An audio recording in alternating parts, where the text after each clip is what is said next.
ಹರಿ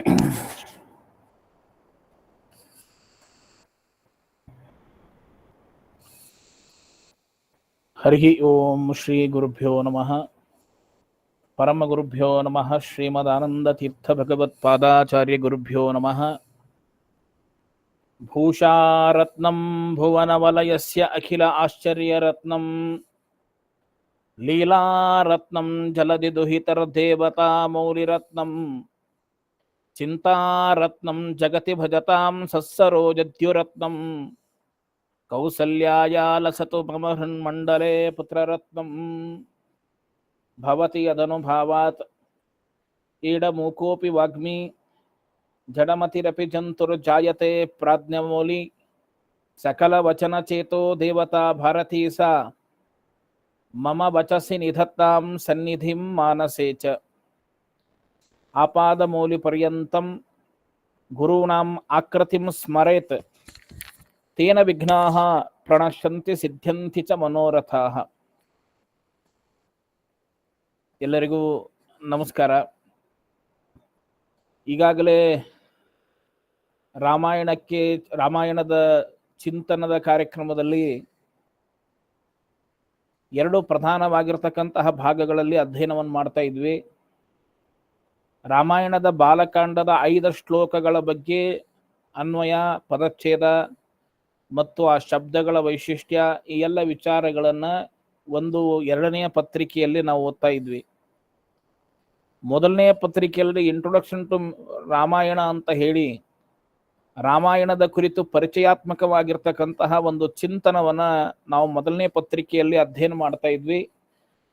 ಪ್ರಸ್ತುತ ಆ ಪತ್ರಿಕೆಯಲ್ಲಿ ರಾಮ ಶಬ್ದದ ವೈಶಿಷ್ಟ್ಯ ಏನು, ರಾಮಾಯಣ ಎಂಬ ಶಬ್ದ ಹೇಗೆ ಬಂತು, ರಾಮಾಯಣದ ಅಧ್ಯಯನದ ಪ್ರಯೋಜನ ಏನು, ರಾಮಾಯಣ ಎಂಬರ್ತಕ್ಕಂಥದ್ದು ಎಂತಹ ವಿಶೇಷವಾಗಿರ್ತಕ್ಕಂತಹ ಕಾವ್ಯ, ಮತ್ತು ವಾಲ್ಮೀಕಿಗಳು ರಾಮಾಯಣವನ್ನು ರಚನೆ ಮಾಡುವುದಕ್ಕೆ ಕಾರಣ ಏನು, ಮಾ ನಿಷಾದ ಪ್ರತಿಷ್ಠಾಂ ತ್ವಮಗಮಃ ಶಾಶ್ವತೀ ಸಮಾಹ ಯತ್ಕ್ರೌಂಚ ಮಿಥುನಾದೇಕಂ ಅವಧಿ ಕಾಮಮೋಹಿತಂ ಎಂಬರ್ತಕ್ಕಂತಹ ಶ್ಲೋಕಕ್ಕೆ ವಿಶೇಷವಾಗಿರ್ತಕ್ಕಂತಹ ಅರ್ಥಗಳ ವಿವರಣೆ, ಅದರ ಜೊತೆಯಲ್ಲಿ ರಾಮಾಯಣಕ್ಕೆ ಇರತಕ್ಕಂತಹ ಅನೇಕ ವ್ಯಾಖ್ಯಾನಗಳು, ಆ ಎಲ್ಲ ವ್ಯಾಖ್ಯಾನಗಳ ಪರಿಚಯಗಳನ್ನು ಸಹಿತ ನಾವು ಪ್ರಸ್ತುತ ಮಾಡಿಕೊಂಡಿದ್ದೇವೆ.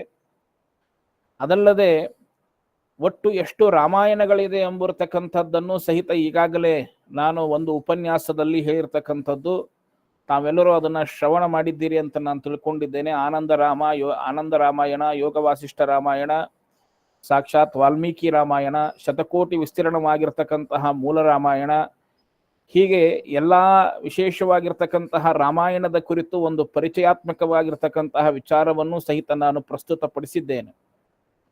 ಅದರ ಜೊತೆಯಲ್ಲಿ ರಾಮಾಯಣದ ಮಹತ್ವವನ್ನು ತಿಳಿಸುವಂತಹ ಸಂದರ್ಭದಲ್ಲಿ ಸಪ್ತಹಸ್ತಾಸು ಅಸ್ಯ, ರಾಮನ ದರ್ಶನ ಆಗಲಿ ಅಥವಾ ರಾಮನ ವೈಶಿಷ್ಟ್ಯದ ಕುರಿತು ಹೇಳ್ತಕ್ಕಂತಹ ಅನೇಕ ವಿಚಾರಗಳನ್ನ, ಚಿಂತನೆಗಳನ್ನ ನಾನು ಅನೇಕ ತರಗತಿಗಳಲ್ಲಿ ವಿಚಾರಗಳನ್ನ, ಸ್ಪಷ್ಟೀಕರಣವನ್ನ ಕೊಟ್ಟಿದ್ದೇನೆ. ಅದರ ಜೊತೆಯಲ್ಲಿ ಗಾಯತ್ರಿ ಮಂತ್ರದ ಪ್ರತಿಪಾದ್ಯ ಸಾಕ್ಷಾತ್ ಈ 24 ಅಕ್ಷರಗಳು 24 ಅಕ್ಷರಗಳ ಗಾಯತ್ರಿ ಮಂತ್ರಗಳಿಂದ ಪ್ರತಿಪಾದಿತನಾಗಿರ್ತಕ್ಕಂಥದ್ದು ರಾಮಾಯಣ. ಅದು 24,000 ಶ್ಲೋಕಗಳು ಅಂತ ಹೇಳಿ ಆ 24,000 ಶ್ಲೋಕಕ್ಕನುಸಾರವಾಗಿ ರಾಮಾಯಣ ರಚಿತವಾಗಿರ್ತಕ್ಕಂಥದ್ದು ಅನ್ನುವುದು ಸಹಿತ ಈಗಾಗಲೇ ಪ್ರಸ್ತುತವಾಗಿ ನಿರೂಪಿಸಲ್ಪಟ್ಟಿದೆ. ಅದರ ಜೊತೆಯಲ್ಲಿ ಹೀಗೆ ರಾಮಾಯಣದ ಕುರಿತು ಅನೇಕ ಹಸ್ತಪ್ರತಿಗಳಲ್ಲಿ, ಪ್ರಾಚೀನ ಕೃತಿಗಳಲ್ಲಿ ನಡೆದು ಬಂದಿರತಕ್ಕಂತಹ ಸಂಶೋಧನೆಯ ದಾರಿ, ಸಂಶೋಧನೆಯ ವಿಚಾರಗಳು, ಆ ಎಲ್ಲ ವಿಷಯಗಳನ್ನು ಸಹಿತ ನಾನು ಈಗಾಗಲೇ ಪ್ರಸ್ತುತಪಡಿಸಿದ್ದೇನೆ. ಸುಮಾರು 15ಕ್ಕೂ ಹೆಚ್ಚು ಟಾಪಿಕ್ಗಳಾಗಿರ್ಬಹುದು ಅಂತ ನನಗನ್ಸುತ್ತೆ, 10-15 ಆಗಿರ್ಬಹುದು ಅಂತ.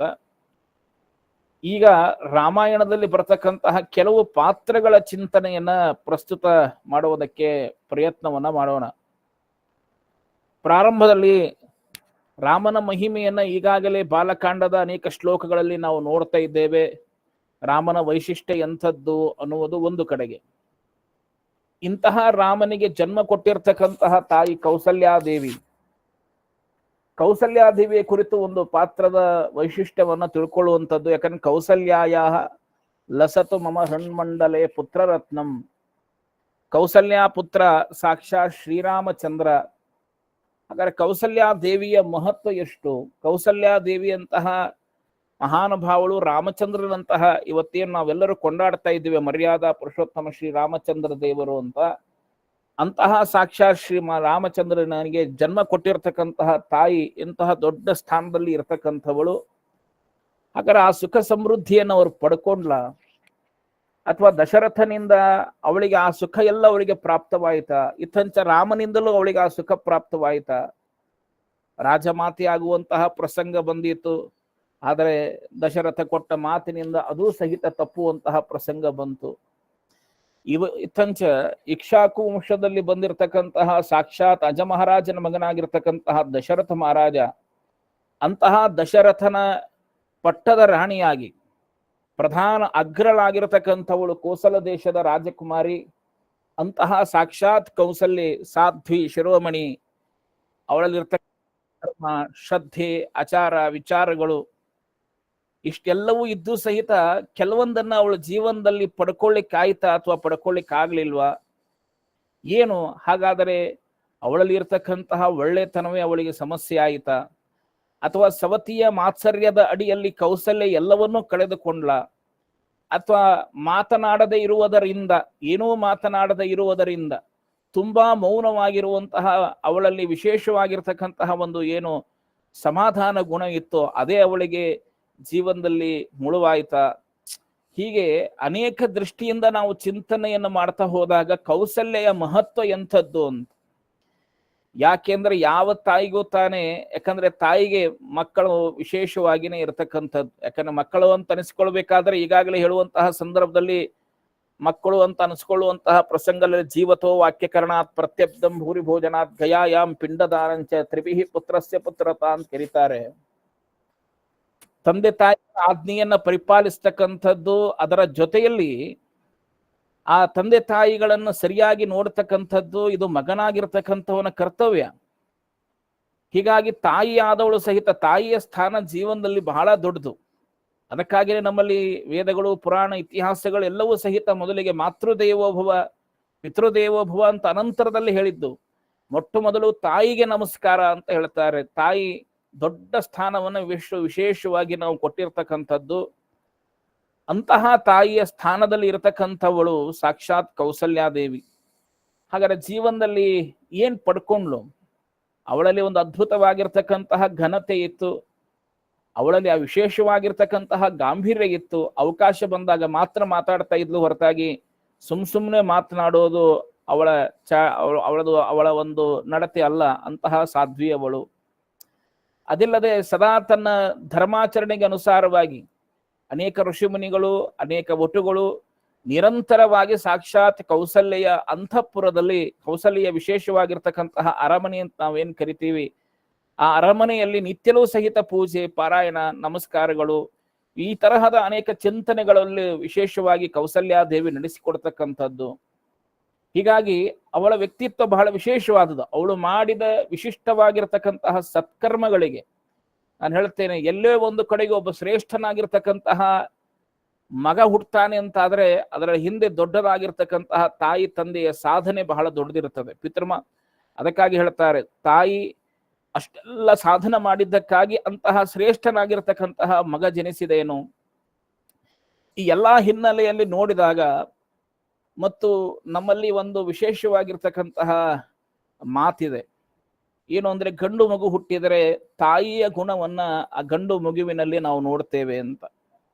ಹೆಣ್ಣು ಮಗಳು ಹುಟ್ಟಿದರೆ ತಂದೆಯ ಗುಣವನ್ನ ನಾವು ವಿಶೇಷವಾಗಿ ಆ ಮಗಳಲ್ಲಿ ಕಾಣುತ್ತೇವೆ ಅಂತ ಇವತ್ತು ನಾವು ವಾಡಿಕೆಯಿಂದಲೂ ಸಹಿತ ಅದನ್ನು ಹೇಳ್ಕೊಂಡ್ ಬಂದಿರುತ್ತೆ. ಹಾಗಾದ್ರೆ ತಾಯಿಯಲ್ಲಿ ಇರ್ತಕ್ಕಂತಹ ಈ ಔದಾರ್ಯ, ನಮ್ರತೆ, ವಿನಯ ಭಾವನೆ, ವಾತ್ಸಲ್ಯ, ಅಂತಃಕರಣ, ದೈವಿ ಬುದ್ಧಿ, ಸದಾಚಾರ, ಇದೆಲ್ಲವೂ ಸಹಿತ ಸಾಕ್ಷಾತ್ ರಾಮಚಂದ್ರನಲ್ಲಿ ಬರುವುದಕ್ಕೆ, ಅದಕ್ಕಾಗಿ ಹೇಳ್ತಾರೆ ಅದು ಜೆನೆಟಿಕ್ ಇನ್ಫ್ಲೂಯೆನ್ಸ್ ಅಥವಾ ಆ ಪರಂಪರೆಯಿಂದ ಬಂದಿರತಕ್ಕಂಥದ್ದು, ಅದು ವಿಶೇಷವಾಗಿ ಬಂದಿರತಕ್ಕಂಥದ್ದು ಅಂತ ನಾವೇನ್ ಕರಿತೇವೆ.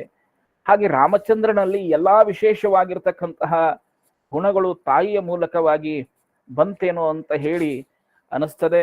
ಹೀಗಾಗಿ ಜಗತ್ತಿನಲ್ಲಿಯೂ ಯಾರಿಗೂ ಸಿಗದೇ ಇರತಕ್ಕಂತಹ ಒಂದು ದೊಡ್ಡ ಸೌಭಾಗ್ಯ ರಾಮ ಮಾತೆ, ಸಾಕ್ಷಾತ್ ಶ್ರೀ ರಾಮಚಂದ್ರನಿಗೆ ಜನ್ಮ ಕೊಟ್ಟವಳು ಸಾಕ್ಷಾತ್ ಕೌಸಲ್ಯಾದೇವಿ, ಕೌಸಲ್ಯಾನಂದನ ಎಂಬರ್ತಕ್ಕಂತಹ ಹೆಸರು ಸಾರ್ಥಕವಾಯಿತು ಅವಳದು. ಅವಳ ತ್ಯಾಗ ಬಹಳ ದೊಡ್ಡದು ಅಂತ ಈ ಎಲ್ಲಾ ಚಿಂತನೆಯಲ್ಲಿ ನೋಡುವಂತಹ ಸಂದರ್ಭದಲ್ಲಿ ಹಾಗಾದ್ರೆ ಕೌಸಲ್ಯ ಇಡೀ ರಾಮಾಯಣದಲ್ಲಿ ಪಡ್ಕೊಂಡದ್ದೇನು ಕಳ್ಕೊಂಡದ್ದೇನು ಅಂತ ಚಿಂತನೆ ಮಾಡುವ ಪ್ರತಿಯೊಬ್ಬ ವ್ಯಕ್ತಿಯೂ ಅಷ್ಟೇ. ಋತಂತು ಮಾನಸೋ ಧರ್ಮ ಸತ್ಯಂ ತತ್ ಪ್ರಯೋಗ. ಯಾವುದೇ ಒಬ್ಬ ವ್ಯಕ್ತಿ ಒಂದು ಕಾವ್ಯ ಇರಬಹುದು, ಇತಿಹಾಸ ಇರಬಹುದು, ಅವನ ನಡೆ ನುಡಿಗಳ ಮೂಲಕವಾಗಿ ಅವನು ನಡೆಸಿರ್ತಕ್ಕಂತಹ ಜೀವನದ ದೃಷ್ಟಿಯಿಂದ ಅವನೇ ಒಂದು ಮೌಲ್ಯವಾಗಿ ಪರಿಗಣಿಸಲ್ಪಡ್ತಾನೆ. ಹಾಗೆ ರಾಮಾಯಣದಲ್ಲಿ ಕೌಸಲ್ಯಾದೇವಿ ಒಂದು ವಿಶೇಷವಾಗಿರ್ತಕ್ಕಂತಹ ಮೌಲ್ಯವಾಗಿ, ಅವಳಲ್ಲಿರುವಂತಹ ತ್ಯಾಗ, ಅವಳಲ್ಲಿರ್ತಕ್ಕಂತಹ ಸದಾಚಾರ, ಅವಳಲ್ಲಿರ್ತಕ್ಕಂತಹ ಗಾಂಭೀರ್ಯ, ಅವಳಲ್ಲಿರ್ತಕ್ಕಂತಹ ವಿನಯ ಸಂಪನ್ನತೆ, ಇದು ಎಲ್ಲವನ್ನು ಸಹಿತ ಪ್ರಧಾನವಾಗಿ ನಿರೂಪಿಸತಕ್ಕಂತಹ ಮಹಾನುಭಾವಳು ಸಾಕ್ಷಾತ್ ಕೌಸಲ್ಯಾದೇವಿ ಅಂತ ಹೇಳಿ ನಮಗೆ ರಾಮಾಯಣ ಪ್ರಧಾನವಾಗಿ ಉಲ್ಲೇಖವನ್ನು ಮಾಡುತ್ತದೆ. ಇಂತಹ ಕೌಸಲ್ಯಾದೇವಿಗೂ ಕೆಲವು ಸಂದರ್ಭಗಳಲ್ಲಿ ಸಹಜವಾಗಿ ಮಗ ಕಾಡಿಗೆ ಹೋಗುವ ಸಂದರ್ಭದಲ್ಲಿ ಸಹಜವಾಗಿ ತಾಯಿ ಆಗಿರ್ತಕ್ಕಂಥವಳಿಗೆ ಕೋಪ ಬರತಕ್ಕಂಥದ್ದು ವಿಶೇಷವಾದದ್ದೇ. ಈ ದೃಷ್ಟಿಯಲ್ಲಿ ನೋಡ್ತಾ ಹೋದ ಸಂದರ್ಭದಲ್ಲಿ ನಮಗನಿಸ್ತದೆ ಕೌಸಲ್ಯಾದೇವಿ ಏನ್ ಪಡ್ಕೊಂಡ್ಲು ಅಥವಾ ಏನ್ ಕಳ್ಕೊಂಡ್ಲು ಅಂತ ಹೇಳಿ. ಹೀಗಾಗಿ ರಾಮಾಯಣ ಅವಳ ಜನನನ ಕುರಿತು ಆಗಿರಬಹುದು ಅಥವಾ ಅವಳ ತಂದೆ ತಾಯಿಯ ಕುರಿತು ಹೆಚ್ಚು ಉಲ್ಲೇಖವನ್ನು ಮಾಡುವುದಿಲ್ಲ. ಅವಳು ಕೋಸಲ ದೇಶದ ರಾಜಕುಮಾರಿ, ಪ್ರಾಯಶಃ ದಶರಥನ ವಿಶೇಷವಾಗಿರ್ತಕ್ಕಂತಹ ಪ್ರಿಯ ಬಂಧುಗಳ ಸಮೀಪದಲ್ಲೇ ಇರತಕ್ಕಂಥವಳನ್ನ ಮದುವೆ ಮಾಡಿಕೊಂಡಿರ್ತಕ್ಕಂಥದ್ದು. ದಶರಥನ ವಿಶೇಷವಾಗಿರ್ತಕ್ಕಂತಹ ಪ್ರಥಮ ಪತ್ನಿ ಎನಿಸಿಕೊಂಡಿರ್ತಕ್ಕಂಥವಳು. ಹೀಗಾಗಿ ಕೌಸಲ್ಯಾದೇವಿಯ ಇಷ್ಟೆಲ್ಲ ಇರ್ತಕ್ಕಂಥವಳು ಪ್ರಧಾನ ಸ್ಥಾನದಲ್ಲಿ, ಅಗ್ರಸ್ಥಾನದಲ್ಲಿ ಇದ್ದರೂ ಸಹಿತ, ರಾಮಚಂದ್ರನಂತಹ ಮಗನಿಗೆ ಜನ್ಮ ಕೊಟ್ಟಿದ್ದರೂ ಸಹಿತ ಅವಳು ಜೀವನದಲ್ಲಿ ಪಡ್ಕೊಂಡ್ಲೆ, ಏನು ಪಡೆದುಕೊಂಡ್ಲು ಅಂತ. ಕೇವಲ ರಾಜಮಾತೆ ಎಂಬರತಕ್ಕಂತಹ ಬಿರುದನ್ನ ಮಾತ್ರ ಪಡೆದುಕೊಳ್ಳಿಕ್ಕಾಯ್ತಾ, ಅಥವಾ ಅದರಿಂದ ಬರತಕ್ಕಂತಹ ಸುಖ ಭೋಗ? ಇತ್ತಂಚ ದಶರಥ ಸುಮಿತ್ರಾದೇವಿಯನ್ನು ಮದುವೆ ಮಾಡಿಕೊಂಡ, ಕೈಕೇಯಿಯನ್ನು ಮದುವೆ ಮಾಡಿಕೊಳ್ತಾನೆ. ಆದರೆ ಹೆಚ್ಚು ಸುಮಿತ್ರಾದೇವಿಯು ಕೌಸಲ್ಯಾದೇವಿಯನ್ನೇ ಅನುಸರಿಸ್ತಾ ಇರೋ ಕಾರಣದಿಂದ ಕೈಕೇಯಿಯನ್ನ ವಿಶೇಷವಾಗಿ ಮದುವೆ ಮಾಡಿಕೊಂಡಿರ್ತಕ್ಕಂತಹ ದಶರಥ ಅವಳ ಸೌಂದರ್ಯ, ಅವಳ ಪ್ರೀತಿ ಅದಕ್ಕೆಲ್ಲ ಶರಣು ಹೋಗಿ ಹೆಚ್ಚು ಕೈಕೇಯಿಗೆ ಸ್ಥಾನಮಾನವನ್ನು ಕೊಟ್ಟು ಎಲ್ಲೋ ಒಂದು ಕಡೆಗೆ ಕೌಸಲ್ಯಗೆ ದ್ರೋಹ ಮಾಡಿದ್ನೆ ಅಥವಾ ಕೌಸಲ್ಯನ್ನ ಮೂಲೆಯಲ್ಲಿ ಕುಡಿಸುವಂತಹ ಕೆಲಸ ಮಾಡಿದ್ನೆ. ಹೀಗೆ ಇದೆಲ್ಲ ಒಂದು ದೃಷ್ಟಿಯಿಂದ ನೋಡ್ತಾ ಹೋದಾಗ ಕೌಸಲ್ಯ ಒಂದು ಅದ್ಭುತವಾಗಿರ್ತಕ್ಕಂತಹ ಚಿತ್ರಣ ನಮ್ಮ ಮುಂದೆ ಕಣ್ಮುಂದ್ ಬರ್ತದೆ. ಬಹಳ ಗಮನ ಕೊಟ್ಟು ಕೇಳಿ, ರಾಮಾಯಣ ಬಹಳ ಸುಂದರವಾಗಿ ಹೇಳ್ತದೆ. ಏನು ಅಂತಂದ್ರೆ ಎಲ್ಲಾ ಸುಖಭೋಗಗಳನ್ನ ವಿಚಾರ ಮಾಡಿ ಕೌಸಲ್ಯರಲ್ಲಿ ಇರ್ತಕ್ಕಂತಹ ವೈಶಿಷ್ಟ್ಯ ಎಂಥದ್ದು ಅಂತಂದ್ರೆ, ಅವಳು ದಶರಥ ಮಹಾರಾಜನ ಪ್ರಥಮ ಮಡದಿ ಆಗಿರ್ತಕ್ಕಂಥವಳು, ವಿಶೇಷವಾಗಿ ಪಟ್ಟದ ರಾಣಿ. ಎಲ್ಲ ಸುಖ ಭೋಗಗಳನ್ನ ಅವಳು ಅನುಭವಿಸುವಂತಹ ಸ್ಥಾನದಲ್ಲಿದ್ದಾಳೆ. ಇತ್ತಂಚೆ ಯಾರಿಂದಲೂ ಕೇಳಿ ಪಡ್ಕೊಳ್ಬೇಕಾಗಿಲ್ಲ ಅವಳು. ಆದರೂ ಸಹಿತ ಇಷ್ಟೆಲ್ಲ ಇದ್ದರೂ ಸಹಿತ ಅವಳು ವಿರಕ್ತಳಂತೆ ಇದ್ಲಂತೆ. ನೋಡಿ, ಇದು ಕೌಸಲ್ಯಾದೇವಿಯಲ್ಲಿ ಇರತಕ್ಕಂತಹ ವೈಶಿಷ್ಟ್ಯ. ಪಿತೃಮಾತೃ ದೋಷಾತ್ ಗುಣಾಸ್ತು ಕಾಲಾತ್ ಅಂತ ಹೇಳ್ತಾರೆ. ತಂದೆ ಮಕ್ಕಳು ಉತ್ತಮವಾಗಬೇಕು ಅಂತಾದರೆ ಅದಕ್ಕೆ ಕಾರಣ ತಂದೆ ತಾಯಿಗಳೇ. ಮಕ್ಕಳು ಸರಿಯಾದ ದಾರಿ ಹಿಡಿಯದೇ ಇದ್ದರೂ ಅದಕ್ಕೂ ಕಾರಣ ತಂದೆ ತಾಯಿಗಳೇ ಅನಿಸಿಕೊಳ್ತಾರೆ, ಅನಿಸೋದಿಲ್ಲ ಅಂತಿಲ್ಲ. ಯಾವುದೋ ಒಂದು ಕಾರಣದಿಂದ, ಕಾರಣಗಳು ಬೇರೆ ಇರಬಹುದು. ಇತ್ತಂಚ ಕೌಸಲ್ಯಾದೇವಿಯನ್ನ ಚಿಂತನೆ ಮಾಡುವಂತಹ ಸಂದರ್ಭದಲ್ಲಿ ಇಂತಹ ಪಟ್ಟದ ರಾಣಿಯಾಗಿ ಅದ್ಭುತವಾಗಿ ಮೆರಿಬಹುದಾಗಿತ್ತು ಸಾಕ್ಷಾತ್ ಕೌಸಲ್ಯಾದೇವಿ. ಆದ್ರೆ ಅವಳು ಮಾತ್ರ ವಿರಕ್ತಳಂತೆ ಇದ್ಲಂತೆ. ಅದನ್ನ ರಾಮಾಯಣ ನಮಗೆ ವಿಶೇಷವಾಗಿ ಉಲ್ಲೇಖ ಮಾಡುತ್ತದೆ. ಇರ್ಲಿ, ರಾಮ ತನಗೆ ಪಟ್ಟಾಭಿಷೇಕವಾಗ್ತದೆ ಅಂತ ಹೇಳಿ ಮೊಟ್ಟ ಮೊದಲು ಸಾಕ್ಷಾತ್ ಆ ಕೌಸಲ್ಯಾದೇವಿಯ ಮುಂದೆ ಬಂದು ಹೇಳುತ್ತಾನೆ. ಕೌಸಲ್ಯಾದೇವಿಗೆ ಎಷ್ಟು ಸಂತೋಷ ಆಗಿರಬಾರ್ದು. ಕೌಸಲ್ಯಾದೇವಿ ಎಷ್ಟು ಸಂತೋಷ ಪಡ್ತಾಳೆ ಅಂತಂದ್ರೆ, ನನಗೆ ರಾಜಮಾತೆ ಆಗ್ತಕ್ಕಂಥದ್ದು ಸಾಕ್ಷಾತ್ ನನ್ನ ಮಗನಾಗಿರ್ತಕ್ಕಂತಹ ರಾಮಚಂದ್ರನಿಗೆ ಇಷ್ಟು ಅಖಂಡವಾಗಿರ್ತಕ್ಕಂತಹ ಸಂಪತ್ತು ಪ್ರಾಪ್ತವಾಗ್ತದಲ್ಲ, ಇದಕ್ಕಿಂತ ಹೆಚ್ಚಿನ ಭಾಗ್ಯ ಇನ್ನೇನ್ ಬೇಕು ಅಂತ ಹೇಳಿ ಬಹಳ ಸಂತೋಷ ಪಟ್ಲಂತೆ. ಆದರೆ ಸಾಕ್ಷಾತ್ ಅವಳು ದೇವರ ಮುಂದೆ ಕುಳಿತುಕೊಂಡು ಪ್ರಾರ್ಥಿಸಿಕೊಳ್ತಾ ಇದ್ಲಂತ. ನೋಡಿ, ಎಲ್ಲೋ ಒಂದು ಕಡೆಗೆ ಅವಳಿಗೆ ಇತ್ತು, ಇದೇನಾದ್ರೂ ಸಮಸ್ಯೆ ಆಗಬಹುದಾ ಅಂತ. ಕೌಸಲ್ಯಾದೇವಿಗೆ ದಶರಥ ಮಹಾರಾಜ ಸಾಕ್ಷಾತ್ ಕೌಕೆಯ ಮೇಲೆ ಇರತಕ್ಕಂತಹ ಪ್ರೀತಿ, ಆ ಪ್ರೀತಿಯಿಂದ ಅಥವಾ ದಶರಥ ಮಹಾರಾಜ ಮುಂದೆ ಏನ್ ಮಾಡಬಹುದು ಎಂಬುದು ಗೊತ್ತಿಲ್ಲ. ಹೀಗಾಗಿ ಎಲ್ಲಿ ತನ್ನ ರಾಮನ ಪಟ್ಟಾಭಿಷೇಕ ತಪ್ಪಬಹುದು ಅಥವಾ ಏನಾದ್ರೂ ವಿಘ್ನ ಬರಬಹುದು, ಆ ವಿಘ್ನಗಳ ಪರಿಹಾರಕ್ಕಾಗಿ ಮನೆಯೊಳಗೆ ಅನೇಕ ತರಹ ವಿಶೇಷವಾದ ವೇದ ಮಂತ್ರಗಳನ್ನ ಪಠಿಸಿ ಹೇಳಿಸ್ತಕ್ಕಂಥದ್ದು, ವಿಶೇಷವಾಗಿ ದೇವರ ಪೂಜೆಯನ್ನು ಮಾಡ್ತಕ್ಕಂಥದ್ದು, ಯಾವುದೇ ವಿಘ್ನಗಳು ಬರಬಾರದು ಅಂತ ಹೇಳಿ ಕೌಸಲ್ಯಾದೇವಿ ಮಾಡಿರ್ತಕ್ಕಂತಹ ಋತ ನಿಯಮಗಳು ಬಹಳ ಪ್ರಧಾನವಾಗಿರ್ತಕ್ಕಂಥದ್ದು. ಅಂದ್ರೆ ಒಬ್ಬ ಮಗನಾಗಿರ್ತಕ್ಕಂತಹ ವ್ಯಕ್ತಿಗೆ ಸನ್ಮಂಗಲವನ್ನು ಉಂಟು ಮಾಡಬೇಕು ಅಂತಾದರೆ ಯಾವ ತರಹದಲ್ಲಿ ತಾಯಿ ಆಗಿರ್ತಕ್ಕಂಥವಳು ತ್ಯಾಗ ಮಾಡ್ತಾಳೆ ಎನ್ನುವುದಕ್ಕಾಗಿ ಪ್ರಧಾನವಾಗಿರ್ತಕ್ಕಂತಹ ಸಾಕ್ಷಿಯ ರೂಪದಲ್ಲಿ ಕೌಸಲ್ಯಾದೇವಿಯನ್ನು ನಾವು ನೋಡ್ಲಿಕ್ಕೆ ಸಾಧ್ಯ ಇದೆ. ಸರಿ, ಇದೆಲ್ಲದಕ್ಕೂ ಮೀರಿರ್ತಕ್ಕಂಥದ್ದು ದೇವರ ಸಂಕಲ್ಪ. ರಾಮಚಂದ್ರ ದೇವರ ಸಂಕಲ್ಪ ಆಗೋಗಿತ್ತೇನೋ ಗೊತ್ತಿಲ್ಲ, ಆದರೆ ನಡೆದ ಘಟನೆಯೇ ಬೇರೆ ಆಯಿತು. ಇತ್ತಂಚ ರಾಮನಿಗೆ ವನವಾಸವಾಗ್ತಕ್ಕಂತಹ ಪ್ರಸಂಗ, ಭರತನಿಗೆ ಪಟ್ಟಾಭಿಷೇಕವಾಗ್ತಕ್ಕಂತಹ ಸಂದರ್ಭ. ಈ ಪ್ರಸಂಗವನ್ನ ಸಾಕ್ಷಾತ್ ರಾಮಚಂದ್ರ ದೇವರು ಏನು ಅಂದ್ರೆ ಬಂದು ತಾಯಿಗೆ ಹೇಳ್ತಾನೆ. ತಾಯಿಗೆ ಹೇಳುವಂತಹ ಸ್ಥಿತಿಯಲ್ಲಿ ಇಲ್ಲ ಪಾಪ ರಾಮಚಂದ್ರ ದೇವರು. ಆದ್ರೆ ಇಷ್ಟು ನನ್ನ ತಾಯಿ ಇಷ್ಟು ಸಂತೋಷ ಪಟ್ಟಿದ್ಲಲ್ವಾ, ನನಗೆ ಪಟ್ಟಾಭಿಷೇಕವಾಗ್ತದೆ ಅಂತ ಹೇಳಿ, ಮಗನಿಗೆ ಒಳ್ಳೆಯದಾಗ್ತದೆ ಅಂತ ಹೇಳಿ ಯಾವ ತಾಯಿಗೆ ತಾನೇ ಖುಷಿ ಆಗುವುದಿಲ್ಲ? ಎಲ್ಲಾ ತಾಯಿಗೂ ಖುಷಿ ಆಗ್ತದೆ. ಹಾಗೆ ನನ್ನ ತಾಯಿಯು ಬಹಳಷ್ಟು ಸಂತೋಷ ಪಟ್ಟಿದ್ದಾಳೆ. ಆದ್ರೆ ಅಂತಹ ತಾಯಿಗೆ ಹೋಗಿ ಮತ್ತೀಗ ದಶರಥ ಮಹಾರಾಜನ ವಾಕ್ಯದಂತೆ, ಅವರು ಕೊಟ್ಟ ವಚನದಂತೆ ನಾನು 14 ವರ್ಷ ವನವಾಸಕ್ಕೆ ಹೋಗ್ಬೇಕಮ್ಮ, ಭರತನಿಗೆ ಪಟ್ಟಾಭಿಷೇಕವಾಗತ್ತೆ, ಅವನು ನಿಮ್ಮನ್ನು ಚೆನ್ನಾಗಿ ನೋಡ್ಕೊಳ್ತಾನೆ ಅಂತ ಹೇಳುವಂತಹ ಪರಿಸ್ಥಿತಿ ಸಾಕ್ಷಾತ್ ರಾಮಚಂದ್ರ ದೇವರು ಹೇಗೆ ಹೇಳಬೇಕು ಅಂತ. ಸಹಜವಾಗಿ ಯಾವ ತಾಯಿಯ ಮನಸ್ಸಾದ್ರೂ ಒಡೆದು ಹೋಗುತ್ತೆ. ಹೆತ್ತ ಕರಳು ಅದನ್ನ ಕಲ್ಪನೆ ಮಾಡಿಕೊಳ್ಳೋದಕ್ಕೆ ಸಾಧ್ಯ ಇಲ್ಲ. ಅಂತಹ ಒಂದು ಸ್ಥಿತಿಯೊಳಗೆ, ಅಂತಹ ಒಂದು ಪರಿಸ್ಥಿತಿಯೊಳಗೆ ಸಾಕ್ಷಾತ್ ಕೌಸಲ್ಯಾದೇವಿ ಈ ಮಾತನ್ನ ಕೇಳಿದಾಗ ಸಹಜವಾಗಿ ಸಿಡಿಲು ಹೊಡೆದಾಗುತ್ತೆ.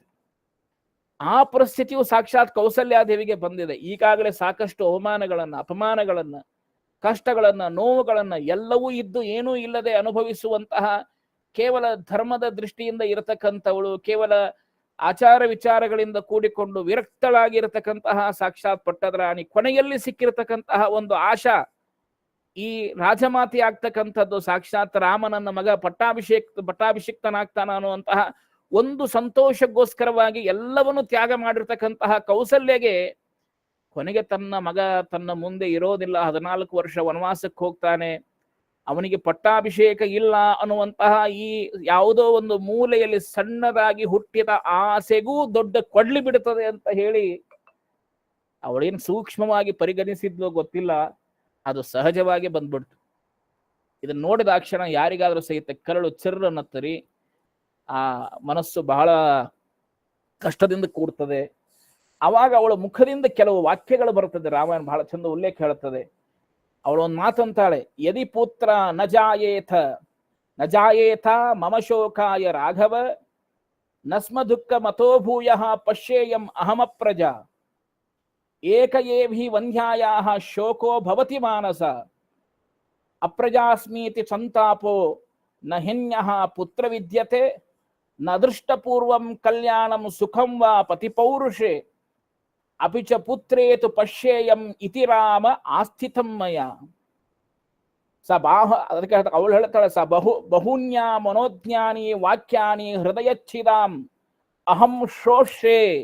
ಅವಳು ಹೇಳ್ತಾಳೆ, ಅಹಂ ಶೋಷ್ಯೆ ಸಪತ್ನೀನಾಂ ಅವರಾಣಾಂ ವರಾಸತಿ ಅಥೋ ದುಃಖತರಂ ಕಿನ್ಹು ಪ್ರಮಾದಾನಂ ಭವಿಷ್ಯತಿ ತ್ವಯಿ ಸನ್ನಿಹಿತೇಪ್ಯೇವಂ ಅಹಂ ಅಸಂ ನಿರಾಕೃತ ಕಿಂ ಪುನಃ ಪ್ರೋಷಿತೆ ತಾತ ಧ್ರುವಮರಣಮೇವ ಮೇ ಅತ್ಯಂತಂ ನಿಗ್ರಹೀತಾಸ್ಮಿ ಭರ್ತುರ್ನಿತ್ಯಂ ಅತಂತ್ರಿತಾಃ ಪರಿವಾರೇಣ ಕೈಕಯ್ಯಾಃ ಸಮಾವ್ಯಾಪ್ಯತ ಮಾವರ ಯೋ ಹಿ ಮಾಂ ಸೇವೇತ ಕಶ್ಚಿತ್ ಅಥವಾಪ್ಯನುವರ್ತತೆ ಕೈಕಯ್ಯಾಹ ಪುತ್ರಮನ್ವೀಕ್ಷ ಸಜನೋ ನಾಭಿಭಾಷತೆ ಅಂತ ಹೇಳಿ ಈ ವಾಕ್ಯಗಳನ್ನ ರಾಮಾಯಣದಲ್ಲಿ ಅವಳು ಮಾತಾಡ್ತಾಳೆ.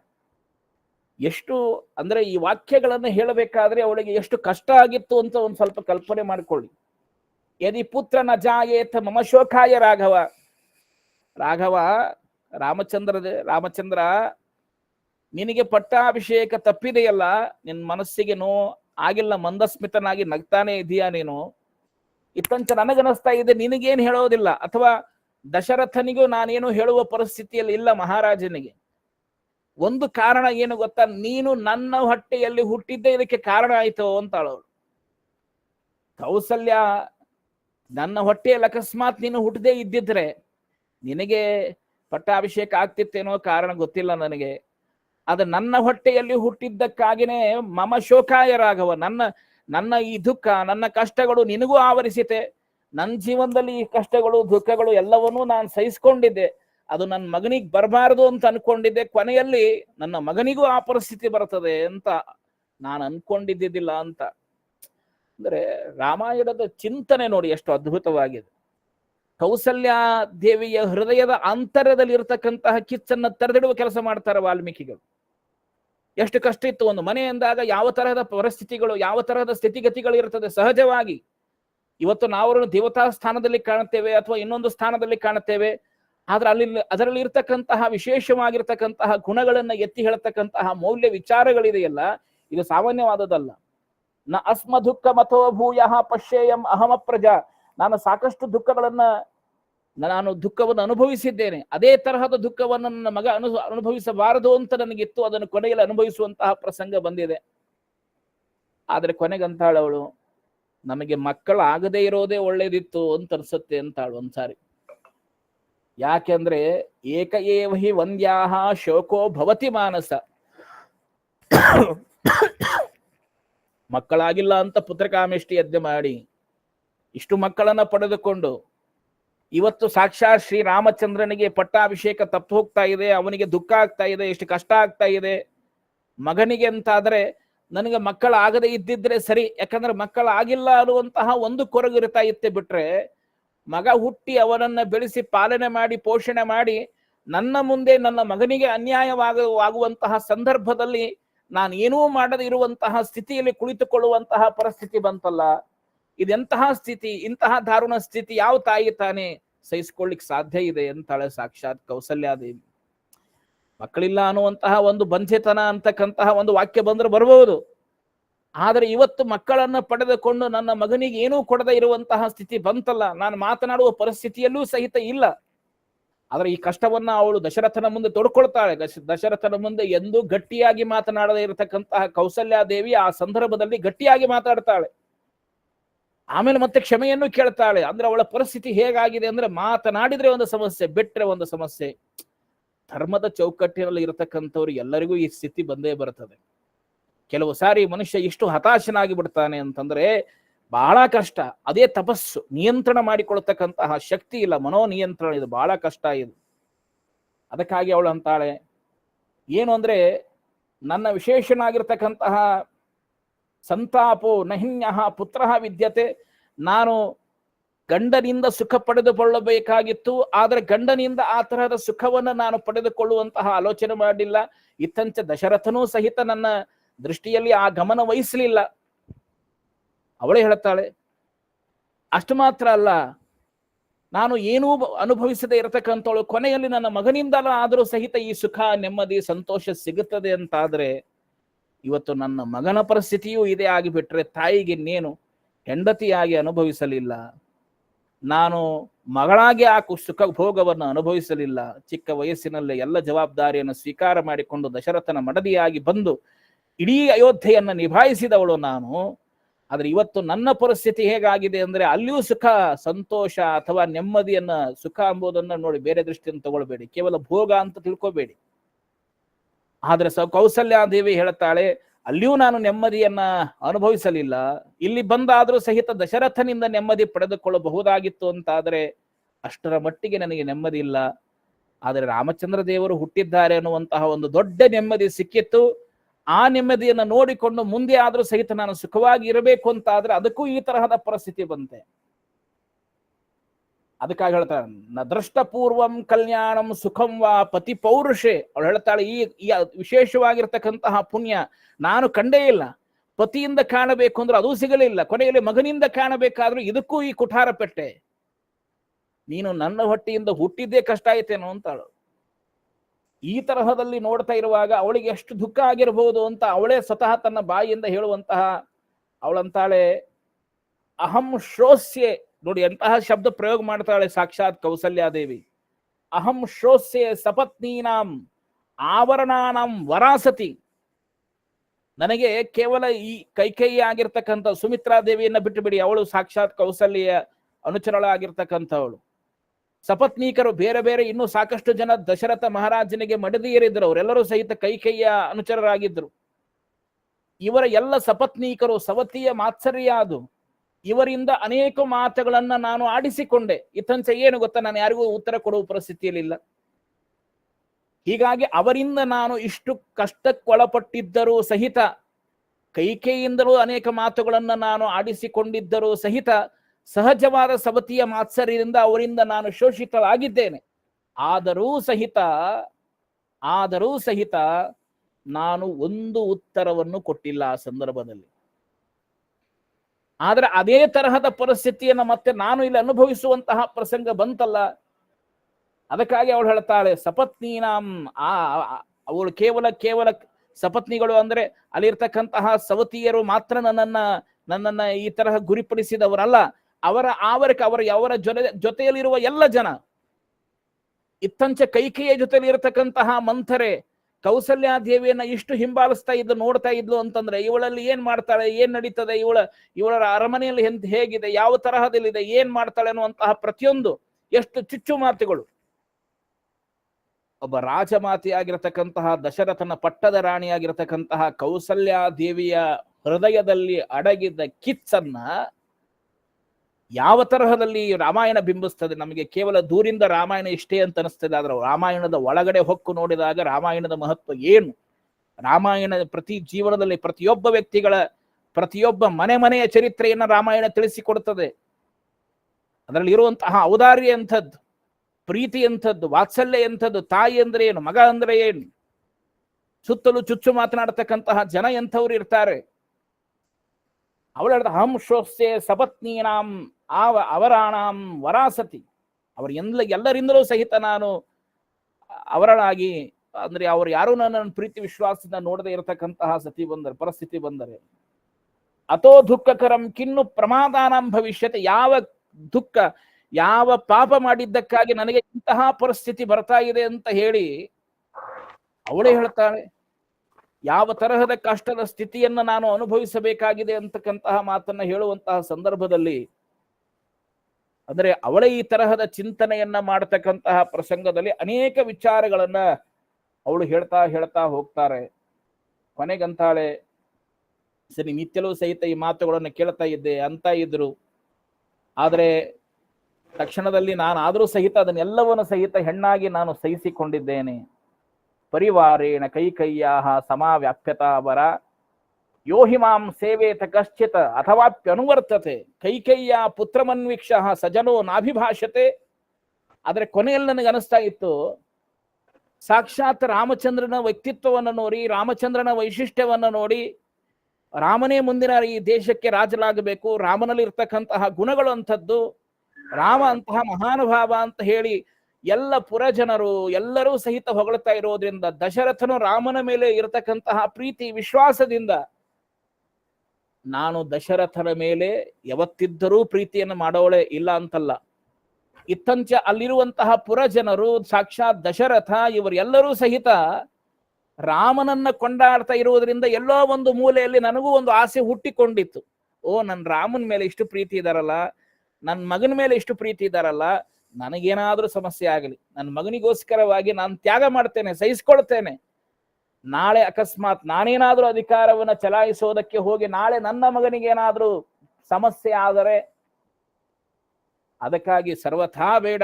ನನ್ನ ಮಗನ ಮೇಲೆ ಗೌರವ ಇದೆ ತಾನೆ, ನನ್ನ ಮಗನ ಮೇಲೆ ಎಲ್ಲರಿಗೂ ಪ್ರೀತಿ ವಿಶ್ವಾಸ ಇದೆ ತಾನೆ. ಭರತ ಶತ್ರುಘ್ನರು ಇಬ್ಬರು ಸೋದರ ಮಾವನ ಮನೆಗೆ ಹೋಗಿದ್ದಾರೆ. ರಾಮಚಂದ್ರ ಲಕ್ಷ್ಮಣ ದೇವರು ಸಾಕ್ಷಾತ್ ರಾಮನ ಜೊತೆಯಲ್ಲೇ ಅನುಸರಿಸಿಕೊಂಡು ಇರತಕ್ಕಂಥವನು. ಹೀಗಾಗಿ ರಾಮನ ವಿಶೇಷವಾಗಿರ್ತಕ್ಕಂತಹ ಪಂಚಪ್ರಾಣವನ್ನು ಹೊಂದಿರತಕ್ಕಂಥವನು ರಾಮನ ಮೇಲೆ ದಶರಥ ಮಹಾರಾಜ. ಸಾಕು, ಈ ಮೂಲೆಯಲ್ಲಿ ನನ್ನ ಮೇಲೆ ಅಷ್ಟು ಪ್ರೀತಿಯನ್ನ ದಶರಥ ಮಹಾರಾಜ ಮಾಡದೇ ಇದ್ದರೂ ಸಹಿತ ನನ್ನ ಮಗನ ಮೇಲೆ ಎದುರು ಇಷ್ಟು ವಿಶೇಷವಾದ ಪ್ರೀತಿ ಇದೆಯಲ್ಲ, ಸಾಕು, ಈ ಜೀವನದಲ್ಲಿ ಇದಕ್ಕಿಂತ ಹೆಚ್ಚಿನ ಇನ್ನೇನು ಬೇಕು ಅಂತ ಹೇಳಿ ನಾನು ತೃಪ್ತಿಯನ್ನ ಪಟ್ಟುಕೊಂಡಿರುವಂತಹ ಸಂದರ್ಭದಲ್ಲಿ ಎಂತಹ ಸಿಡಿಲು ಹೊಡೆದ ಮಾತನ್ನ ಹೇಳಿದೆ ನೀನು. ಅದಕ್ಕಾಗಿ ಹೇಳ್ತಾಳೆ, ಯದಿ ಪುತ್ರ ನಜಾಯೇಥಾ ಮಮ ಶೋಕಾಯ ರಾಘವ.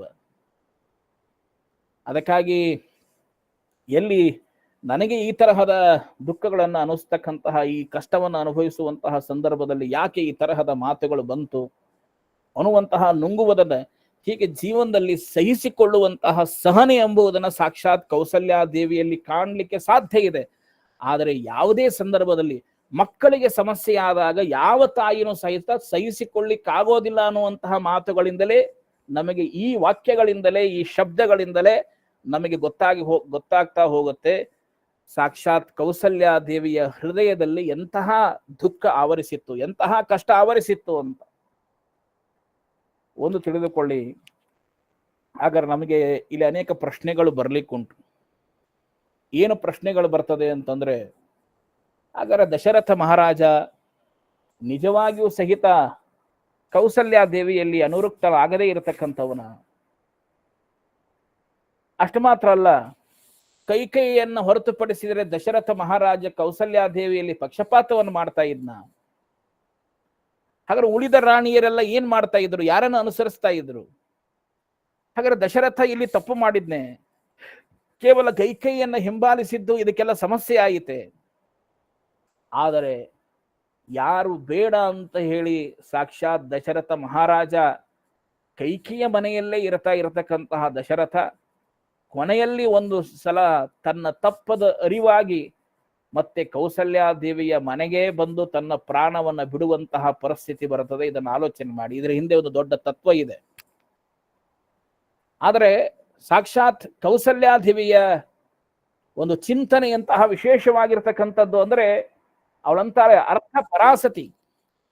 ಒಂದು ವಿಶೇಷವಾಗಿರ್ತಕ್ಕಂತಹ ಒಂದು ವಿಚಾರವನ್ನು ಹೇಳ್ತಕ್ಕಂತಹ ಸಂದರ್ಭದಲ್ಲಿ ಕೌಸಲ್ಯಾದೇವಿಗೂ ರಾಮಾಯಣದಲ್ಲಿ ಒಂದು ವಿಶೇಷವಾಗಿರ್ತಕ್ಕಂತಹ ಒಂದು ಮಾತಿದೆ. ಏನು ಅಂದ್ರೆ, ಅವಳಲ್ಲಿ ಜಿಪುಣಳಾಗಿರ್ತಕ್ಕಂಥವಳು, ಅರ್ಥ ಪರಾಸತಿ ಅಂತ ಎನಿಸಿಕೊಂಡವಳು. ಶಬ್ದ ಪ್ರಯೋಗ ಮಾಡಿದ್ದು ನೋಡಿ, ಅರ್ಥ ಪರಾಸತಿ ಅಂತ ಹೇಳಿ ಶಬ್ದ ಪ್ರಯೋಗ ಮಾಡಿದ್ದಾರೆ. ಅಂದ್ರೆ ಅವಳು ಜಿಪುಣೆ, ಅವಳು ಹಣ ಕೊಡುವಳಲ್ಲ, ಅವಳಲ್ಲಿ ಅಷ್ಟು ಹಣ ಇಲ್ಲ. ಹೀಗಾಗಿ ಎಲ್ಲರಿಗೂ ಕಡಿಮೆ ಹಣ ಕೊಡ್ತಕ್ಕಂಥವಳು. ಅದನ್ನು ನೋಡಿದ ಕ್ಷಣ ಏನ್ ಅನಿಸ್ತಾ ಇತ್ತು, ಅವಳು ಒಂದು ತರಹದಲ್ಲಿ ಜಿಪುಣೆ ಅನ್ನುವಂತಹ ರೀತಿಯಲ್ಲಿ ಕಾಣಿಸ್ತಾ ಇದ್ಲಂತ. ಇದನ್ನ ನಿತ್ಯಲೂ ಸಹಿತ ಸಾಕ್ಷಾತ್ ಈ ಮಂಥರೆ, ಬೇರೆಯವರ ತಲೆಯನ್ನು ಕೆಡಿಸ್ತಕ್ಕಂತಹ ಈ ಮಂಥರೆ, ಇವಳು ಒಂದು ತರ ಇದ್ಲು. ಅವಳು ಹೆಚ್ಚು ಕೌಸಲ್ಯಾದೇವಿಯನ್ನೇ ನೋಡ್ತಾ ಇರ್ತಕ್ಕಂಥವಳು. ಅವಳಂತಾಳೆ, ರಾಮನ ಪಟ್ಟಾಭಿಷೇಕವನ್ನು ತಿಳಿದಾಕ್ಷಣವೇ ಇವಳು ಇಷ್ಟು ದಾನ ಕೊಡ್ತಾಳೆ, ಇಷ್ಟು ದಕ್ಷಿಣೆ ಕೊಡ್ತಾಳೆ, ಸದಾ ಸಹಿತ ದೇವರ ಪೂಜೆಯನ್ನ ಮಾಡಿಕೊಂಡು ಸಾಮಾನ್ಯವಾಗಿರ್ತಕ್ಕಂತಹ ವಸ್ತ್ರಗಳನ್ನು ಉಟ್ಟುಕೊಳ್ತಕ್ಕಂತಹ ಕೌಸಲ್ಯಾದೇವಿ ತನ್ನ ಮಗನಿಗೆ ಪಟ್ಟಾಭಿಷೇಕವಾಗ್ತದೆ ಅಂತಂದ್ರೆ ರೇಷ್ಮೆ ಬಟ್ಟೆಯನ್ನು ಉಟ್ಟುಕೊಂಡು ಸಂತೋಷವನ್ನ ಪೂಜೆ ಮಾಡಿರ್ತಕ್ಕಂಥವಳು, ಭಗವಂತನನ್ನ ಆರಾಧನೆ ಮಾಡಿಕೊಂಡಿರ್ತಕ್ಕಂಥವಳು, ಇಷ್ಟು ವೈಭವದಿಂದ ಇವಳು ಇದ್ದಾಳೆ ಅಂತಂದ್ರೆ ಅರ್ಥಪರಾಸತಿ ಆಗಿರ್ತಕ್ಕಂತಹ ಕೌಸಲ್ಯ ಏನಾಗಿದೆ ಅಂತ ನೋಡಿದಾಗ ಈ ವಿಚಾರ ಅವಳಿಗೂ ಗೊತ್ತಾಯಿತು, ಮಂಥರೆಗೆ ರಾಮನಿಗೆ ಪಟ್ಟಾಭಿಷೇಕದ ವಿಚಾರ. ಕೌಸಲ್ಯ ಅವಾಗ ಮಂಥರೆ ಹೇಳ್ತಾಳೆ, ನಿಮ್ಮ ಕೌಸಲ್ಯಾದೇವಿ ಎಂದೂ ನಿಮಗೆ ಹಣ ಕೊಟ್ಟಿಲ್ಲ, ನಿಮಗೆ ಯಾರಿಗೂ ಇಷ್ಟು ದಕ್ಷಿಣೆ ಕೊಟ್ಟಿಲ್ಲ, ಇಷ್ಟು ವಸ್ತ್ರ ಕೊಟ್ಟಿಲ್ಲ, ಇಷ್ಟು ಚೆನ್ನಾಗಿ ಎಂದೂ ಮಾಡಿಲ್ಲ. ಯಾಕೆಂದ್ರೆ ದಶರಥ ಮಹಾರಾಜ ಕೊಡತಕ್ಕಂತಹ ಸಂಪತ್ತಿನೊಳಗೆ ಅವಳು ವಿನಿಯೋಗ ಮಾಡಬೇಕು.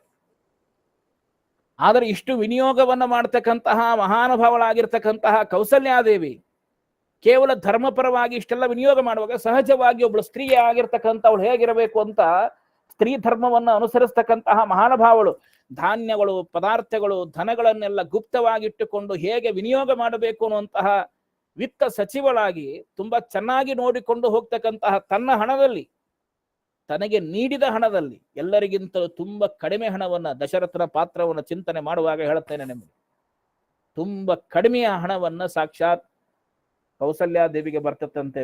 ಬರುವ ಹಣದಲ್ಲಿ ಅವಳು ಎಲ್ಲರಿಗೂ ಸಹಿತ ವಿಶೇಷವಾಗಿ ಕೊಡ್ತಾ ಇದ್ಲು. ಇಷ್ಟು ಒಟುಗಳು, ಇಷ್ಟು ಅನೇಕ ಜನ ವೇದ ಪಾರಾಯಣ, ಅಲ್ಲಿ ಅನೇಕ ಜನ ಪೂಜೆಯನ್ನು ಮಾಡ್ತಕ್ಕಂತಹ ಅರ್ಚಕರು, ವಿಶಿಷ್ಟವಾಗಿರ್ತಕ್ಕಂತಹ ಇದೆಲ್ಲವನ್ನು ನೋಡ್ತಾ ಇದ್ದಾಗ ಅನಿಸ್ತದೆ ಎಷ್ಟು ವಿಶಿಷ್ಟವಾಗಿ ಆ ಪ್ರಧಾನವಾಗಿರ್ತಕ್ಕಂತಹ ವಿಚಾರಗಳನ್ನು ಸಹಿತ ಅಲ್ಲಿ ತಿಳಿಸ್ತಾ ಹೋಗ್ತಾರೆ.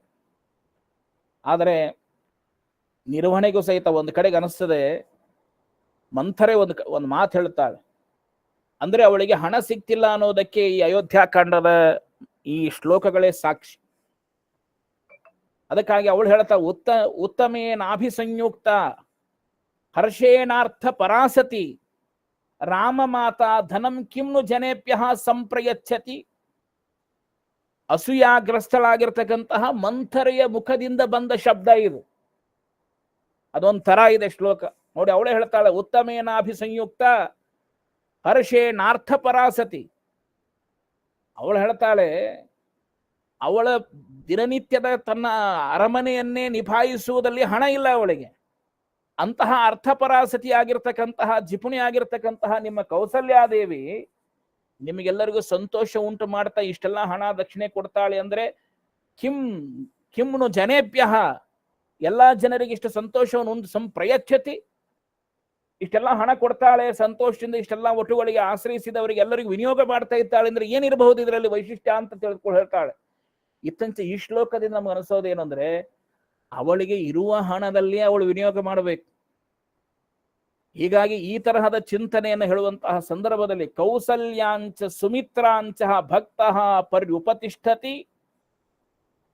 ಅಷ್ಟು ಮಾತ್ರ ಆಚಾರ್ಯ ತೈತ್ಯರೀಯಾನಂ ಅಭಿರೂಪಶ್ಚ ವೇದವಿತ್. ಅವಾಗ ಹೇಳ್ತಾನೆ ರಾಮಚಂದ್ರ ದೇವರೇ ಲಕ್ಷ್ಮಣನಿಗೆ ಹೇಳ್ತಾನೆ ಈ ಮಾತನ್ನು. ರಾಮಚಂದ್ರ ದೇವರು ಲಕ್ಷ್ಮಣಿಗೆ ಹೇಳ್ತಾರೆ. ಯಾವಾಗ ಹೇಳ್ತಾನೆ ಈ ಮಾತನ್ನ ಅಂತಂದ್ರೆ, ಇದು ಅಯೋಧ್ಯಾಕಾಂಡದಲ್ಲಿ ಬರ್ತಕ್ಕಂತಹ ಶ್ಲೋಕ. ಏನು ಅಂತಂದ್ರೆ, ರಾಮ ಹೇಳ್ತಾನೆ, ನಾನು ವನವಾಸಕ್ಕೆ ಹೋಗ್ತಾ ಇದ್ದೀನಿ ತಾನೆ ಲಕ್ಷ್ಮಣ,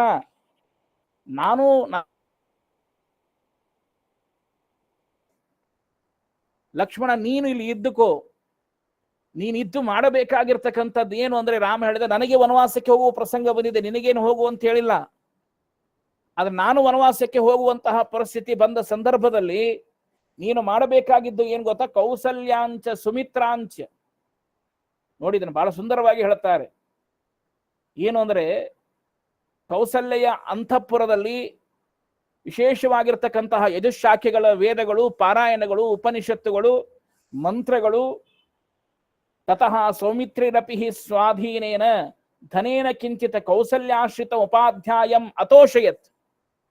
ಕೌಸಲ್ಯಾದೇವಿಯ ಅರಮನೆಯಲ್ಲಿ ಇರತಕ್ಕಂತಹ ಅನೇಕ ಋಷಿಮುನಿಗಳು, ಒಟುಗಳು, ಆಚಾರ್ಯರು, ನಿತ್ಯ ಅಧ್ಯಯನ, ಪಾಠ ಪ್ರವಚನ ಇದೆಲ್ಲವೂ ನಡೀತಾ ಇದೆ ಅಲ್ಲ. ಸಾವಿರಾರು ಒಟುಗಳು ಅಧ್ಯಯನ ಮಾಡ್ತಾ ಇದ್ದಾರೆ ನೋಡಿ. ಅಂತ ಕೇವಲ ಕೌಸಲ್ಯ ಅರಮನೆ ಅಂದ್ರೆ ಸಾಮಾನ್ಯವಾದ ಅರಮನೆ ಅಂತ ತಿಳ್ಕೋಬೇಡಿ.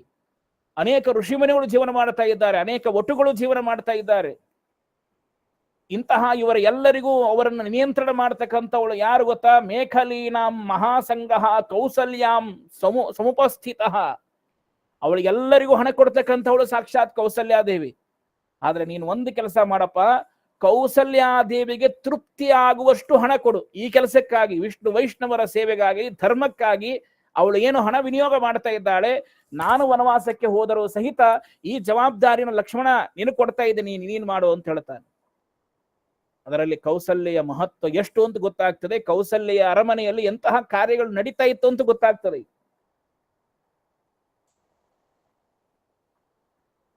ಕೌಸಲ್ಯಾಂಚ ಸುಮಿತ್ರಾಂಚ ಭಕ್ತ ಪರ್ಯುಪತಿಷ್ಠತಿ ಆಚಾರ್ಯ ತೈತ್ತರೀಯಾನಂ ಅಭಿರೂಪಶ್ಚ ವೇದವಿತ್. ಇಂತಹ ನಿರಂತರವಾಗಿರ್ತಕ್ಕಂತಹ ವಿಶೇಷವಾಗಿರ್ತಕ್ಕಂತಹ ಕಾರ್ಯವನ್ನು ಮಾಡತಕ್ಕಂಥವಳು ಸಾಕ್ಷಾತ್ ಕೌಸಲ್ಯಾದೇವಿ. ಅದಕ್ಕಾಗಿನೇ ಅವಳನ್ನ ರಾಮನನ್ನ ಕೌಸಲ್ಯಾನಂದನ ಅಂತಾನೆ ಕರೆದಿರೋದು. ಅವಳ ಆನಂದವನ್ನ ವರ್ಧಿಸಿದನ ಅಂತ ಮುಂದೆ ಪ್ರಶ್ನೆ ಬರ್ತದೆ, ಹೇಳ್ತೇನೆ ಅದಕ್ಕೆ. ಹೀಗಾಗಿ ಅಷ್ಟು ಸಂತೋಷವನ್ನ, ಅಂದ್ರೆ ಅವಳು ಈ ತರಹದ ಕಷ್ಟನ್ನ ಅನುಭವಿಸ್ತಾ ಇದ್ಲು ಅನ್ನುವಂತಹ ಮಂಥರೆಯ ಮಾತಿನಲ್ಲಿ ಒಂದು ವಾಕ್ಯಕ್ಕೆ ಉತ್ತರ ಸಿಕ್ಕರೆ, ಸ್ವತಃ ರಾಮಚಂದ್ರ ದೇವರು ಲಕ್ಷ್ಮಣನಿಗೆ ಹೇಳ್ತಾನೆ, ನಾನು ಹೋದರೆ ನೀನು ಕೌಸಲ್ಯಾದೇವಿಗೆ ಹಣದ ಕೊಡುವ ವ್ಯವಸ್ಥೆ ಮಾಡಪ್ಪ, ಅವಳು ಕೊಟ್ಟ ಹಣವನ್ನ ಸದ್ವಿನಿಯೋಗ ಮಾಡ್ತಾಳಪ್ಪ, ಅವಳ ದೇವರು, ಅವಳ ಧರ್ಮಾಚರಣೆ, ಅವಳ ಸೇವೆಗೋಸ್ಕರವಾಗಿ ಕೆಲಸ ಮಾಡು.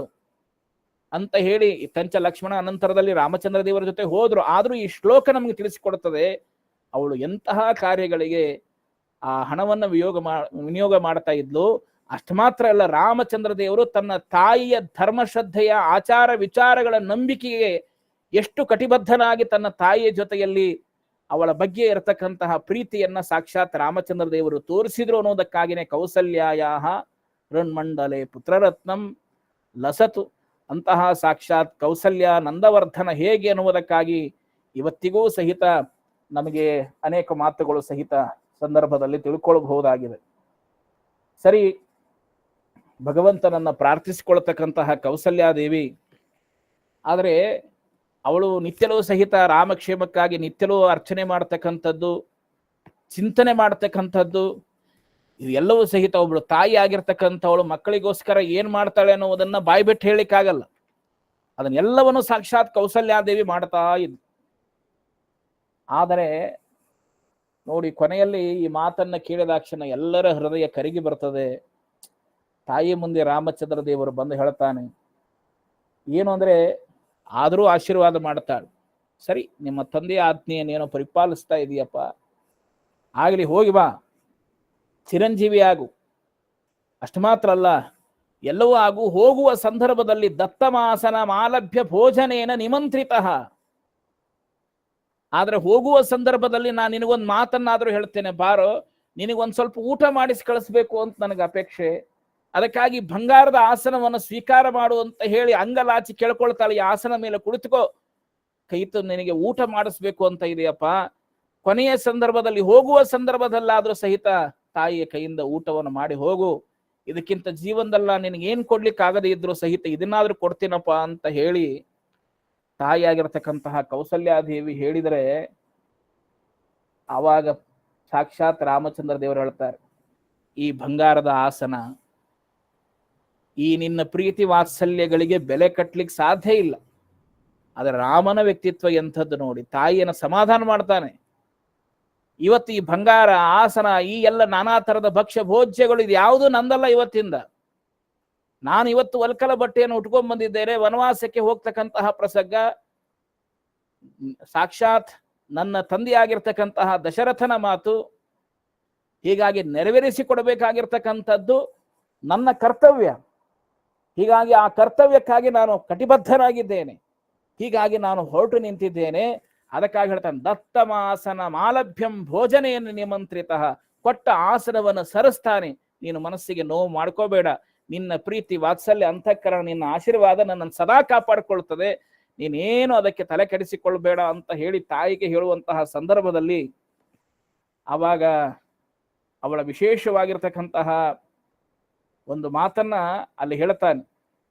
ಏನು ಅಂತಂದ್ರೆ, ಅವಳು ಈ ವಿಷಯವನ್ನ ಹೇಳುವ ಸಂದರ್ಭದಲ್ಲಿ ಮತ್ತೊಂದು ಮಾತಂತಾಳೆ ಅವಳು. ಎಂತಹ ಮಾತು ಅಂತಂದ್ರೆ, ಹಾಗಾದ್ರೆ ರಾಮ, ಒಂದ್ ಮಾತು ಹೇಳ್ತೀನಿ, ನೀನ್ ಕೇಳ್ತೀಯಾ ಅಂತಾಳೆ ಅವಳು. ಏನು? ಧರ್ಮಜ್ಞ ಯದಿ ಧರ್ಮಿಷ್ಠೋ ಧರ್ಮಂ ಚರಿತುಮಿಚ್ಛಸಿ ಶುಶ್ರೂಷಮಾಮಿಹಸ್ತಸ್ತ್ವಂ ಚರಧರ್ಮ ಅನುತ್ತಮಂ. ಅವಳಂತಾಳೆ, ಧರ್ಮಜ್ಞ ಯದಿ ಧರ್ಮಿಷ್ಠೋ ಧರ್ಮಿಷ್ಠ ಧರ್ಮಂ ಚರಿತುಮಿಚ್ಛಸಿ. ನೋಡಿ, ಧರ್ಮ ಧರ್ಮ ಎಂಬ ಶಬ್ದವನ್ನು ಅನೇಕ ಕಡೆ ಪ್ರಯೋಗ ಮಾಡಿದ್ಲು. ಶುಶ್ರೂಷಮಾಮಿಹಸ್ತ್ವಂ ಚರಧರ್ಮಂ ಅನುತ್ತಮಂ. ಒಂದು ಮಾತನ್ನು ಹೇಳುತ್ತೇನೆ, ಧರ್ಮಜ್ಞನಾಗಿರತಕ್ಕಂತಹ ರಾಮಚಂದ್ರ, ನೀನು ಧರ್ಮಜ್ಞ, ಧರ್ಮದ ಸಾಕಾರ ಮೂರ್ತಿ. ನೀನು ಧರ್ಮಿಷ್ಠನೇ ಆಗಿದ್ದರೆ, ಧರ್ಮದ ಸಾಕಾರ ಮೂರ್ತಿ ನೀನು ಧರ್ಮಿಷ್ಠನೇ ಆಗಿದ್ದರೆ, ಧರ್ಮವನ್ನ ಆಚರಿಸ್ತಕ್ಕಂತಹ ಮಹಾನುಭಾವ ನೀನು ಇದ್ದೇ ಇದ್ದೀಯಾ, ಅದು ಸರಿ. ಆದರೆ ನಾನು ನಿನಗೆ ಹೇಳ್ತಾ ಇದ್ದೇನೆ, ಅನುತ್ತಮವಾಗಿರ್ತಕ್ಕಂತಹ ಒಂದು ಧರ್ಮ ಇದೆ. ಅದು ಯಾವುದು ಗೊತ್ತಾ? ಚಕ್ರೇ ಶಾಸ್ತ್ರಂ ಅನುತ್ತಮಂ ನ ಉತ್ತಮಂ. ಜಗತ್ತಿನಲ್ಲಿ ಅದಕ್ಕಿಂತ ಉತ್ತಮವಾಗಿರ್ತಕ್ಕಂತಹ ಧರ್ಮ ಮತ್ತೊಂದಿಲ್ಲ. ನೋಡಿ ಹೆಂಗ ಮಾತಿನಲ್ಲಿ ಕಟ್ಟ ಹಾಕ್ತಾಳವಳು. ಎಷ್ಟು ಶಾಸ್ತ್ರಜ್ಞಾನ ಇದೆ ಸಾಕ್ಷಾತ್ ಕೌಸಲ್ಯಾದೇವಿಗೆ. ರಾಮನನ್ನ ಹೀಗೆ ಈ ಧರ್ಮದ ಪರಿಧಿಯಲ್ಲಿ ಕಟ್ಟಿ ಹಾಕಿದರೆ ಅವನು ವನವಾಸಕ್ಕೆ ಹೋಗುವುದು ನಿಲ್ಲಿಸಬಹುದು ಅನ್ನುವುದಕ್ಕಾಗಿ ಶ್ಲೋಕ ಹೇಳಿದ್ದವಳು. ಧರ್ಮಜ್ಞ ಯದಿ ಧರ್ಮಿಷ್ಠೋ ಧರ್ಮಂ ಚರಿತುಮಿಚ್ಛಸಿ. ನೀನು ಧರ್ಮದಿಂದಲೇ ನಡೆದುಕೊಳ್ತಕ್ಕಂತಹ ಧರ್ಮದ ಸಾಕಾರ ಮೂರ್ತಿಯಾಗಿದ್ದರೆ, ಜಗತ್ತಿನಲ್ಲಿ ಯಾವುದು ಅತ್ಯಂತ ಶ್ರೇಷ್ಠವಾದ ಧರ್ಮ ಅನಿಸಿಕೊಂಡಿದೆಯೋ ಅದಕ್ಕಿಂತಲೂ ಉತ್ತಮವಾಗಿರ್ತಕ್ಕಂತಹ ಧರ್ಮ ಮತ್ತೊಂದಿಲ್ಲ. ಅದೇ ಧರ್ಮಂ ಅನುತ್ತಮಂ. ಅನುತ್ತಮಂ ಶಬ್ದ ಪ್ರಯೋಗ ಮಾಡಿದ್ದು ನ ಉತ್ತಮಂ ಅನುತ್ತಮಂ ನೈತತ್ಪುರುಷ ಸಮಾಸ. ಇದಕ್ಕಿಂತಲೂ ಉತ್ತಮವಾಗಿರ್ತಕ್ಕಂತಹ ಧರ್ಮ ಮತ್ತೊಂದಿಲ್ಲ. ಯಾವ ಧರ್ಮ? ಅದೇ ಮಾತೃ ಸೇವೆ, ವಿಶೇಷವಾಗಿ ತಾಯಿಯ ವಾತ್ಸಲ್ಯ ಪ್ರೀತಿ, ಮಾತೃವಾತ್ಸಲ್ಯ ಧರ್ಮ. ತಾಯಿಯನ್ನು ನೋಡಿಕೊಳ್ಳಬೇಕಾಗಿರ್ತಕ್ಕಂಥದ್ದು ಮಗನ ಕರ್ತವ್ಯ. ಈ ಸೇವೆಯನ್ನು ಬಿಟ್ಟು ನೀನು ಹೇಗೆ ಹೋಗ್ತೀಯಾ ಅಂತ ಹೇಳಿ ಧರ್ಮದ ಚೌಕಟ್ಟಿನಲ್ಲಿ ಅವನನ್ನು ಕಟ್ಟು ಹಾಕುವಂತಹ ಪ್ರಯತ್ನ ಮಾಡ್ತಾರೆ. ಆದರೆ ತಕ್ಷಣದಲ್ಲಿ ಸಾಕ್ಷಾತ್ ರಾಮಚಂದ್ರ ದೇವರು ಒಂದು ಮಾತನ್ನು ಹೇಳ್ತಾನೆ. ಏನು ಅಂತಂದ್ರೆ, ಸರಿ, ನೀನು ಹೇಳತಕ್ಕಂತಹ ಮಾತು ಅತ್ಯಂತ ಸಮಂಜಸವಾದದ್ದು, ನಾನು ಇಲ್ಲ ಅಂತ ಹೇಳಿಲ್ಲ. ಧರ್ಮದ ಸಾಕಾರ ಮೂರ್ತಿ ಆಗಿರುವುದಕ್ಕಾಗಿನೇ ನಾನು ಈ ಕೆಲಸ ಮಾಡ್ತಾ ಇರೋದು. ಧರ್ಮದಿಂದಲೇ ನಡಿಬೇಕು ಅನ್ನುವುದಕ್ಕಾಗಿನೇ ನಾನು ವಿಶೇಷವಾಗಿರ್ತಕ್ಕಂತಹ ಈ ದಾರಿಯಲ್ಲಿ ಹೋಗ್ತಾ ಇರೋದು. ಇತ್ತಂಚೆ ತಾಯಿಗೆ ಹೇಳ್ತಾನೆ, ಈ ವಾಕ್ಯ ಅಕಸ್ಮಾತ್ ಏನಾದ್ರೂ ದಶರಥ ಮಹಾರಾಜನು ಹೇಳುವುದಕ್ಕಿಂತ ಮುಂಚಿತವಾಗಿ ನೀನೇನಾದ್ರೂ ಹೇಳಿದ್ದೆ ಆದ್ರೆ ನಾನು ಯೋಚನೆ ಮಾಡಬಹುದಾಗಿತ್ತು. ಆದ್ರೆ ದಶರಥ ತಂದೆಗೆ ಮಾತು ಕೊಟ್ಟು ಬಂದ ಮೇಲೆ ನೀನು ಹೇಳ್ತಾ ಇದೆಯಲ್ಲ, ಈಗ ನಾನೇನಾದ್ರೂ ಧರ್ಮಾಚರಣೆಯನ್ನು ಅನುಸರಿಸದೇ ಇದ್ದರೆ ಕೌಸಲ್ಯ ಮಗ ಶ್ರೀರಾಮಚಂದ್ರ ತಂದೆಯ ಮಾತನ್ನ ಕೊಟ್ಟ ಮಾತಿಗೆ ನಡೆದುಕೊಳ್ಳುವಂತಹ ನಿನ್ನ ಮಗನಿಗೆ ಏನಾದ್ರೂ ಕಳಂಕ ಬರಬೇಕು ಅಂತ ನಿನಗೆ ಅಪೇಕ್ಷೆ ಇದ್ದರೆ ಅವಶ್ಯವಾಗಿ ನಾನು ಇಲ್ಲೇ ಕೂಡ್ತೇನೆ ಅಂತ. ಯಾವ ಮಗನಿಗೋಸ್ಕರವಾಗಿ ನೀನು ನಿನ್ನಲ್ಲಿರುವಂತಹ ಪ್ರೀತಿ, ನಿನ್ನಲ್ಲಿರ್ತಕ್ಕಂತಹ ಔದಾರ್ಯ ಅದೇ ಸ್ವತಃ ನನ್ನಲ್ಲಿ ಹರಿದು ಬಂದಿರೋದು ತಾನೆ. ನೀನು ಇದನ್ನ ಮುಂಚೆಯೇ ಹೇಳಿದ್ದರೆ ನಾನು ಆಲೋಚನೆ ಮಾಡಬಹುದಾಗಿತ್ತು. ಆದ್ರೆ ಈಗಾಗಲೇ ನಾನು ಮಾತು ಕೊಟ್ಟು ಬಂದೆ, ನಿನ್ನ ವಾಕ್ಯವನ್ನು ಪರಿಪಾಲಿಸ್ತೇನೆ ಅಂತ ಹೇಳಿ ದಶರಥ ಮಹಾರಾಜನಿಗೆ ಸಾಕ್ಷಾತ್ ಜನ್ಮ ಕೊಟ್ಟಿರ್ತಕ್ಕಂತಹ ತಂದೆಗೆ ಹೇಳಿದಾಗ, ಇವತ್ತು ತಂದೆಯ ಮಾತನ್ನ ಮೀರಿದ, ತಂದೆಯ ಮಾತಿಗೆ ತಕ್ಕಂತೆ ನಡೆದುಕೊಳ್ಳಲಿಲ್ಲ ಅಂತಕ್ಕಂತಹ ಮಾತು ಬಂದರೆ ನನ್ನ ತಾಯಿ ಆಗಿರ್ತಕ್ಕಂಥವಳಿಗೆ ನಿನಗೆ ಕೀರ್ತಿ ಸಿಗತ್ತಾ ಅಥವಾ ನಿನ್ನ ಮಗನಿಗೆ ಕೀರ್ತಿ ಸಿಗಲ್ಕುಂಟಾ? ಸ್ವಲ್ಪ ಆಲೋಚನೆ ಮಾಡು ಅಂತ. ಯಾವುದು ಧರ್ಮ ಅನ್ನೋದ್ರ ಬಗ್ಗೆ ನೀನು ಆಲೋಚನೆ ಮಾಡು. ಇತ್ತಂಚ ದಶರಥ ಮಹಾರಾಜ ಇದ್ದಾನೆ, ನಿನ್ನ ಪರಿಪಾಲನೆ ಮಾಡ್ತಾನೆ. ಇತ್ತಂಚ ಸಾಕ್ಷಾತ್ ಭರತ ಇದ್ದಾನೆ, ನನ್ನ ತಮ್ಮ, ಅವನು ನಿನ್ನನ್ನು ನೋಡ್ಕೊಳ್ತಾನೆ. ಇವರೆಲ್ಲರೂ ಇದ್ದಾರೆ, ನೋಡ್ಕೊಳ್ತಾರೆ. ನಾನೂ ಬರ್ತೇನೆ 14 ವರ್ಷದ ಅನಂತರದಲ್ಲಿ, ನಾನೂ ನಿನ್ನ ರಕ್ಷಣೆ ಮಾಡ್ತೇನೆ. ಹೀಗಾಗಿ ಆದ್ರೆ ನಿನ್ನ ಮಗನಿಗೆ ಈ ತರಹದ ಕಳಂಕ ಬರುವುದಾಗಲಿ ಅಥವಾ ದಶರಥನ ವಾಕ್ಯವನ್ನ ಉಲ್ಲಂಘನೆ ಮಾಡಿದಂಬುವಂತಹ ಏನಾದರೂ ಸಮಸ್ಯೆ, ನಾಳೆ ಮಾತುಗಳು ಬಂದರೆ ಇದಕ್ಕೆ ಉತ್ತರ ಕೊಡುವರು ಯಾರು? ಇದು ಕ್ಷತ್ರಿಯ ಧರ್ಮವೇ? ಇದು ವಿಶೇಷವಾಗಿರ್ತಕ್ಕಂತಹ ಪುತ್ರ ಧರ್ಮವೇ? ಇದನ್ನು ಆಲೋಚನೆ ಮಾಡು ಅಂತ ಹೇಳಿದಾಗ ಎಲ್ಲೋ ಒಂದು ಕಡೆಗೆ ಕೌಸಲ್ಯಾದೇವಿ ಅಂತಾಳೆ. ತಕ್ಷಣದಲ್ಲಿ ಅವಳಿಗೆ ಅನಿಸ್ತು, ಹೌದು, ನೀನು ಹೇಳುವ ಮಾತು ಯಾವುದೋ ಮಾತೃವಾತ್ಸಲ್ಯದ ಕಟಿ ಬಿದ್ದು ನಾನು ನಿನ್ನನ್ನ ಮಾತೃವಾತ್ಸಲ್ಯ ಧರ್ಮದಲ್ಲಿ ಸಿಲುಕಿಸಬೇಕು ಅಂತ ಆದರೆ ನಿನ್ನಲ್ಲಿರುವಂತಹ ಧರ್ಮ ವಿಚಾರ, ನೀನು ಎಲ್ಲಾ ಧರ್ಮಗಳನ್ನು ಅನುಸರಿಸಿಕೊಂಡು, ಪುತ್ರ ಧರ್ಮ ಎಲ್ಲ ಧರ್ಮವನ್ನು ಸಹಿತ ನೀನು ಅನುಸರಿಸಿಕೊಂಡು ಈ ವಾಕ್ಯವನ್ನು ಪರಿಪಾಲಿಸ್ತಾ ಇದೆಯಲ್ಲಪ್ಪ, ನನಗೆ ಬಹಳ ಸಂತೋಷವಾಯಿತು ಅಂತ ಹೇಳಿ ಕೊನೆಯಲ್ಲಿ ಹೇಳ್ತಾಳೆ, ಆದರೂ ಸಹಿತ ಕಷ್ಟದಿಂದಲೇ ನಾನು ಕಳಿಸ್ಬೇಕು, ಕಷ್ಟದಿಂದಲೇ ನಾನು ಕಳಿಸ್ತಾ ಇದ್ದೇನೆ ಅಂತ ಹೇಳಿ ಈ ಮಾತನ್ನ ಅವಳು ಸಹಿತ ಹೇಳ್ತಾಳೆ. ಆದರೆ ಈ ಮಾತನ್ನ ಹೇಳುವಂತ ಸಂದರ್ಭದಲ್ಲಿ ಆದರೆ ಒಂದು ಮಾತು ಅನಿಸ್ತದೆ, ಕೊನೆಯಲ್ಲಿ ಈ ಒಂದು ಚಿಂತನೆ ತಿಳ್ಕೊಂಡು ನಾವು ಕೌಸಲ್ಯಾದೇವಿಯ ವಿಚಾರವನ್ನ ನಾವು ತಿಳ್ಕೊಳ್ಬಹುದು. ಹಾಗಾದ್ರೆ ದಶರಥ ಮಹಾರಾಜ ಕೌಸಲ್ಯಾದೇವಿಯ ಮೇಲೆ ಅಷ್ಟು ಪ್ರೀತಿ ಇಲ್ವೇ? ಪ್ರೀತಿ ಇದೆ, ಕೌಸಲ್ಯನ ವಿಶೇಷವಾಗಿ ಪ್ರೀತಿ ಇದೆ. ಆದರೆ ದಶರಥ ಹೇಗಾಗಿದ್ದಾನೆ ಅಂದ್ರೆ ಕೈಯಲ್ಲಿ ಸಿಲುಕಿಕೊಂಡದ್ದು. ಏನು ಅಂದ್ರೆ ಒಬ್ಬ ವ್ಯಕ್ತಿ ಕಾಮಮೋಹಿತನಾದ ಸಂದರ್ಭದಲ್ಲಿ, ಅಥವಾ ಕಾಮಮೋಹಿತ ಅನ್ನೋ ಶಬ್ದ ಪ್ರಯೋಗ ಮಾಡೋದು ಎಷ್ಟು ಉಚಿತವೋ ಗೊತ್ತಿಲ್ಲ ನನಗೆ, ಮೋಹಕ್ಕೆ ಪರವಶನಾದ ಸಂದರ್ಭದಲ್ಲಿ ಕೆಲವೊಂದು ವಿಷಯಗಳು ಅತ್ಯಂತ ಆಪ್ತವಾಗಿದ್ದರೂ ಸಹಿತ ಅದನ್ನ ದೂರಿಡುವಂತಹ ಪ್ರಸಂಗ ಬರ್ತದೆ. ಭಾರಿ ಆಪ್ತ ಇರ್ತದೆ ನಮಗೆ ಆ ವಿಷಯ, ಆದರೂ ಸಹಿತ ಸುರುಚಿಗೆ ಬಲಿಪಶು ಆಗಿರತಕ್ಕಂತಹ ವ್ಯಕ್ತಿ ಕೊನೆಯ ಒಂದು ಸಂದರ್ಭದಲ್ಲಿ ಆ ನೀತಿಗಳನ್ನು, ವಿಚಾರಗಳನ್ನು, ಆ ವ್ಯಕ್ತಿಗಳನ್ನು ಸಹಿತ ದೂರಿಡುವಂತಹ ಪ್ರಸಂಗ ಬರುತ್ತದೆ. ಆದರೆ ತಕ್ಷಣದಲ್ಲಿ ಒಂದು ಮಾತನ್ನು ಹೇಳ್ತಾನೆ ದಶರಥ. ರಾಮನಿಗೆ ಆಶೀರ್ವಾದವನ್ನ ಮಾಡತಕ್ಕಂತಹ ಪ್ರಸಂಗದಲ್ಲಿ ಸಾಕ್ಷಾತ್ ದಶರಥ ಹೇಳ್ತಕ್ಕಂತಹ ಮಾತಿದು. ಏನು ದಶರಥ ಹೇಳ್ತಾನೆ ಅಂತಂದ್ರೆ, ಆ ಮಾತಿನ ವೈಶಿಷ್ಟ್ಯ ಎಂಥದ್ದು ನೋಡಿ. ದಶರಥನ ಮಾತಿನೊಳಗೆ ಆ ತರಹದ ಒಂದು ಪ್ರಧಾನವಾಗಿರ್ತಕ್ಕಂತಹ ಚಿಂತನೆ ಇದೆ. ಏನು ಅಂತಂದ್ರೆ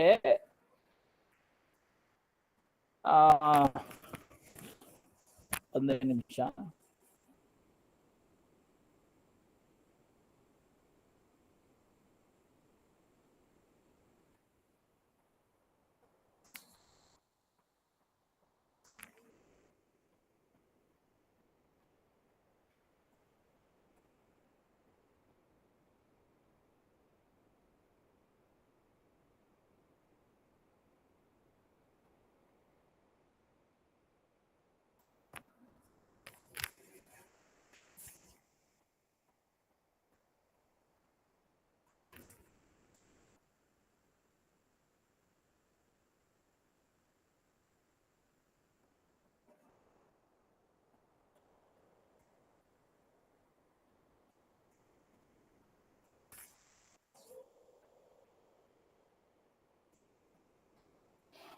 ರಾಮಚಂದ್ರನಿಗೆ ಆಶೀರ್ವಾದವನ್ನು ಮಾಡತಕ್ಕಂಥ ರಾಮಚಂದ್ರ ದೇವರು ನಮಸ್ಕಾರ ಮಾಡಿದಾಗ ದಶರಥ ಮಾಡಿದ ಆಶೀರ್ವಾದ ಇದು.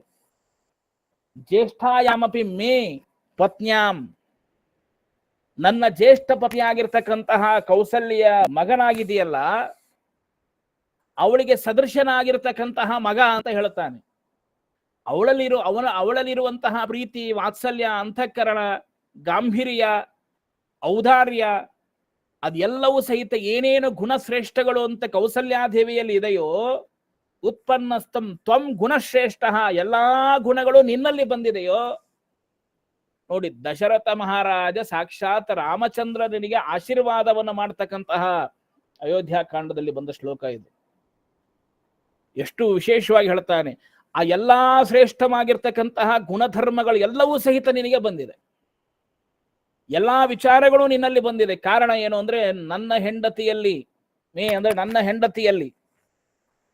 ನನ್ನ ಹೆಂಡತಿಯಲ್ಲಿ ಇರ್ತಕ್ಕಂತಹ ಜ್ಯೇಷ್ಠ ಪತ್ನಿ ಆ ಕೌಸಲ್ಯ ನಂದ, ವಿಶೇಷವಾಗಿರ್ತಕ್ಕಂತಹ ಕೌಸಲ್ಯಾದೇವಿಯಲ್ಲಿರುವ ವಿಶೇಷವಾದ ಗುಣಗಳು ನಿನ್ನಲ್ಲೆಲ್ಲರವೂ ಬಂದಿವೆ.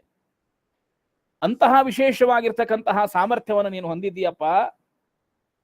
ಹೀಗೆ ಕೊನೆಯಲ್ಲಿ ಒಂದು ಮಾತು ಹೇಳ್ತಾನೆ. ಆದರೆ ಕೌಸಲ್ಯಾದೇವಿಯ ಬಗ್ಗೆ ಹೇಳುವಂತಹ ಸಂದರ್ಭದಲ್ಲಿ ದಶರಥ ಮಹಾರಾಜ ಹೇಳ್ತಾನೆ, ಕೈಕೇಯಿಗೆ ಹೇಳಿದ, ನಾನು ಸಾಕ್ಷಾತ್ ಕೌಸಲ್ಯ ಮತ್ತು ಸುಮಿತ್ರಾದೇವಿಯನ್ನ ಬಿಟ್ಟು ನನಗೆ ಒಳ್ಳೆಯ ವರ ಕೊಟ್ಟಿ, ನೀನು ನನಗೆ ಸ್ತ್ರೀ ಶುಲ್ಕದಂತೆ ನೀನು ಈ ತರಹದ ಮಾತುಗಳನ್ನು ಕೇಳ್ತಾ ಇದೆಯಲ್ಲ ಕೈಕೇಯಿ, ನಿನಗೆ ನಾಚಿಕೆ ಆಗೋದಿಲ್ವಾ? ಹೀಗಾಗಿ ಆವಾಗ ಅವನ ಮನಸ್ಸಿನಲ್ಲಿ ಬಂದಿರತಕ್ಕಂತಹ ಮಾತು ಏನು ಗೊತ್ತಾ, ಯದಾಚ ಕೌಸಲ್ಯ ದಾಸೀವಚ್ಚ ಸಖೀವಚ ಭಾರ್ಯಾವದ್ ಭಗಿನೀವಚ್ಚ ಮಾತೃವಚ್ ಉಪತಿಷ್ಠತಿ ಸತತಂ ಪ್ರಿಯಕಾಮಾಮೆ ಪ್ರಿಯಪುತ್ರ ಪ್ರಿಯಂ ವದ ನಮಯ ಸತ್ಕೃತಾದೇವಿ ಸತ್ಕಾರ ಅರ್ಹ ಕೃತೆ ತವ ಇದಾನಿಂ ತತ್ತ ಪತಿಮಾಂ ಯನ್ಮಯ ಸುಕೃತಂ ತ್ವಯಿ. ಅವಳು ಹೇಳ್ತಾಳೆ, ಅಯೋಧ್ಯಾಕಾಂಡದಲ್ಲಿ ಬರತಕ್ಕಂತಹ ಈ ಶ್ಲೋಕಗಳು 12 ಮತ್ತು ಮುಂದೆ 68ನೇ ಶ್ಲೋಕದವರೆಗೆ ಬರತಕ್ಕಂತಹ ಅಯೋಧ್ಯಾಕಾಂಡದಲ್ಲಿ ಬಂದ ಈ ಕೆಲವು ಶ್ಲೋಕಗಳು ಕೈಕೇಯಿಯ ವಿಶೇಷವಾಗಿರ್ತಕ್ಕಂತಹ ಘೋರವಾಗಿರ್ತಕ್ಕಂತಹ ವರಗಳನ್ನು ಕೇಳುವಂತಹ ಸಂದರ್ಭದಲ್ಲಿ ಆವಾಗ ಅವಳಲ್ಲಿ ಬಂದಿರತಕ್ಕಂತಹ ಈ ಮಾತುಗಳೇನಿದೆಯಲ್ಲ, ಇದು ಸಾಮಾನ್ಯವಾಗಿರ್ತಕ್ಕಂತಹ ಮಾತಲ್ಲ. ಏನು ಅಂದ್ರೆ, ನನಗೆ ಪ್ರಿಯವಾಗಿರ್ತಕ್ಕಂತಹ ಮಗನನ್ನ ಹೆತ್ತು ಕೊಟ್ಟವಳು ಸಾಕ್ಷಾತ್ ಕೌಸಲ್ಯಾದೇವಿ. ಆದರೆ ಏನು ಅಂದ್ರೆ, ಒಂದು ಮಾತನ್ನ ತಿಳಿದುಕೋ, ನಿನ್ನನ್ನ ನಾನು ಅನೇಕ ದೃಷ್ಟಿಯಿಂದ ನೋಡಿದೆ, ದಾಸಿ ಭಾವನೆಯಿಂದ ನೋಡಿದ್ದೇನೆ, ಸಖಿ ಭಾವದಲ್ಲಿ. ಅದಲ್ಲದೆ ಒಂದು ತಿಳಿದುಕೋ, ಇಷ್ಟೆಲ್ಲ ಮಾಡಿರ್ತಕ್ಕಂತಹ ನಾನು ಕೈಕೇಯಿ ನಿನಗೆ ಇಷ್ಟು ತರಹದ ಮನಸ್ಸಿಗೆ ನೋವಾಗುವಂತೆ ಕೆಲವು ಸಂದರ್ಭದಲ್ಲಿ ನಡೆದುಕೊಂಡರೂ ಸಹಿತ ನಾನೇನೂ ಮಾತನಾಡದೇ ಇರುವಂತಹ ಪರಿಸ್ಥಿತಿ. ಹೀಗಾಗಿ ಕೈಕೇಯಿಯ ಸಲುವಾಗಿ ನಾನು ನಿನ್ನನ್ನು ಸತ್ಕಾರ ಮಾಡಲಿಲ್ಲ, ಅನೇಕರು ನಿನ್ನನ್ನು ತುಂಬಾ ತುಚ್ಛವಾಗಿ ಕಂಡರೂ ಸಹಿತ ನಾನು ಮಾತನಾಡಲಿಲ್ಲ. ಒಬ್ಬ ದಶರಥನಾಗಿ ನಾನು ಮಾತನಾಡಬಹುದಾಗಿತ್ತು, ಭುಕ್ತಮನ್ನಂ ವಿವಾತುರಂ. ಆದರೆ ನನಗೆ ಈಗ ಅನಿಸ್ತಾ ಇದೆ, ನಾನು ಜೀವನದಲ್ಲಿ ಏನು ಮಾಡಬೇಕಾಗಿತ್ತೋ ಅದನ್ನು ಮಾಡದೆ, ಏನು ಮಾಡಬಾರದೋ ಅದನ್ನೆಲ್ಲ ಮಾಡಿದೆ. ನಾನು ಅನಿಸ್ತಾ ಇದೆ ಇವತ್ತು ನನಗೆ ಆ ಮಾತುಗಳು ಸುಡ್ತಾ ಇದೆ. ನಿನಗೆ ನಾನು ಮಾಡಿದ ಅನ್ಯಾಯ, ನಾನು ಮಾಡಿರ್ತಕ್ಕಂತಹ ದ್ರೋಹ ನನಗೆ ಇವತ್ತು ನನ್ನನ್ನು ಸುಡ್ತಾ ಇದೆ. ಹೀಗಾಗಿ ನನ್ನ ತಪ್ಪನ್ನ ನೀನು ಕ್ಷಮಿಸ್ತೀಯಾ ಅಂತ ಹೇಳಿ ಸಾಕ್ಷಾತ್ ಕೌಸಲ್ಯಾ ದೇವಿಯನ್ನ ಸ್ವತಃ ದಶರಥ ಮಹಾರಾಜನೇ ಕೇಳ್ತಕ್ಕಂತಹ ಪ್ರಸಂಗ ಇದು. ಅಯೋಧ್ಯ ಕಾಂಡದಲ್ಲಿ ಬರತಕ್ಕಂತಹ ಶ್ಲೋಕಗಳು. ಆಮೇಲೆ ಆ ಶ್ಲೋಕಗಳನ್ನು ನಾನು ಕಳಿಸ್ತೇನೆ. ಹೀಗಾಗಿ ಅವಾಗ ಕೌಸಲ್ಯನ್ನ ಕೇಳುವಂತಹ ಪ್ರಸಂಗದಲ್ಲಿ ಇನ್ನೂ ಒಂದು ಮಾತನ್ನು ಹೇಳ್ತಾನೆ. ಪ್ರಾಸಾದಯೇ ತ್ವಾಂ ಕೌಸಲ್ಯೆ ರಚಿತೋಯಂ ಮಯಾಂಜಲಿ ವತ್ಸಲಾಹ ಜಾಂಡ್ರಶಂಸ ಚತ್ವಂ ಹಿ ನಿತ್ಯಂ ಪರೇಶ್ವಪಿ.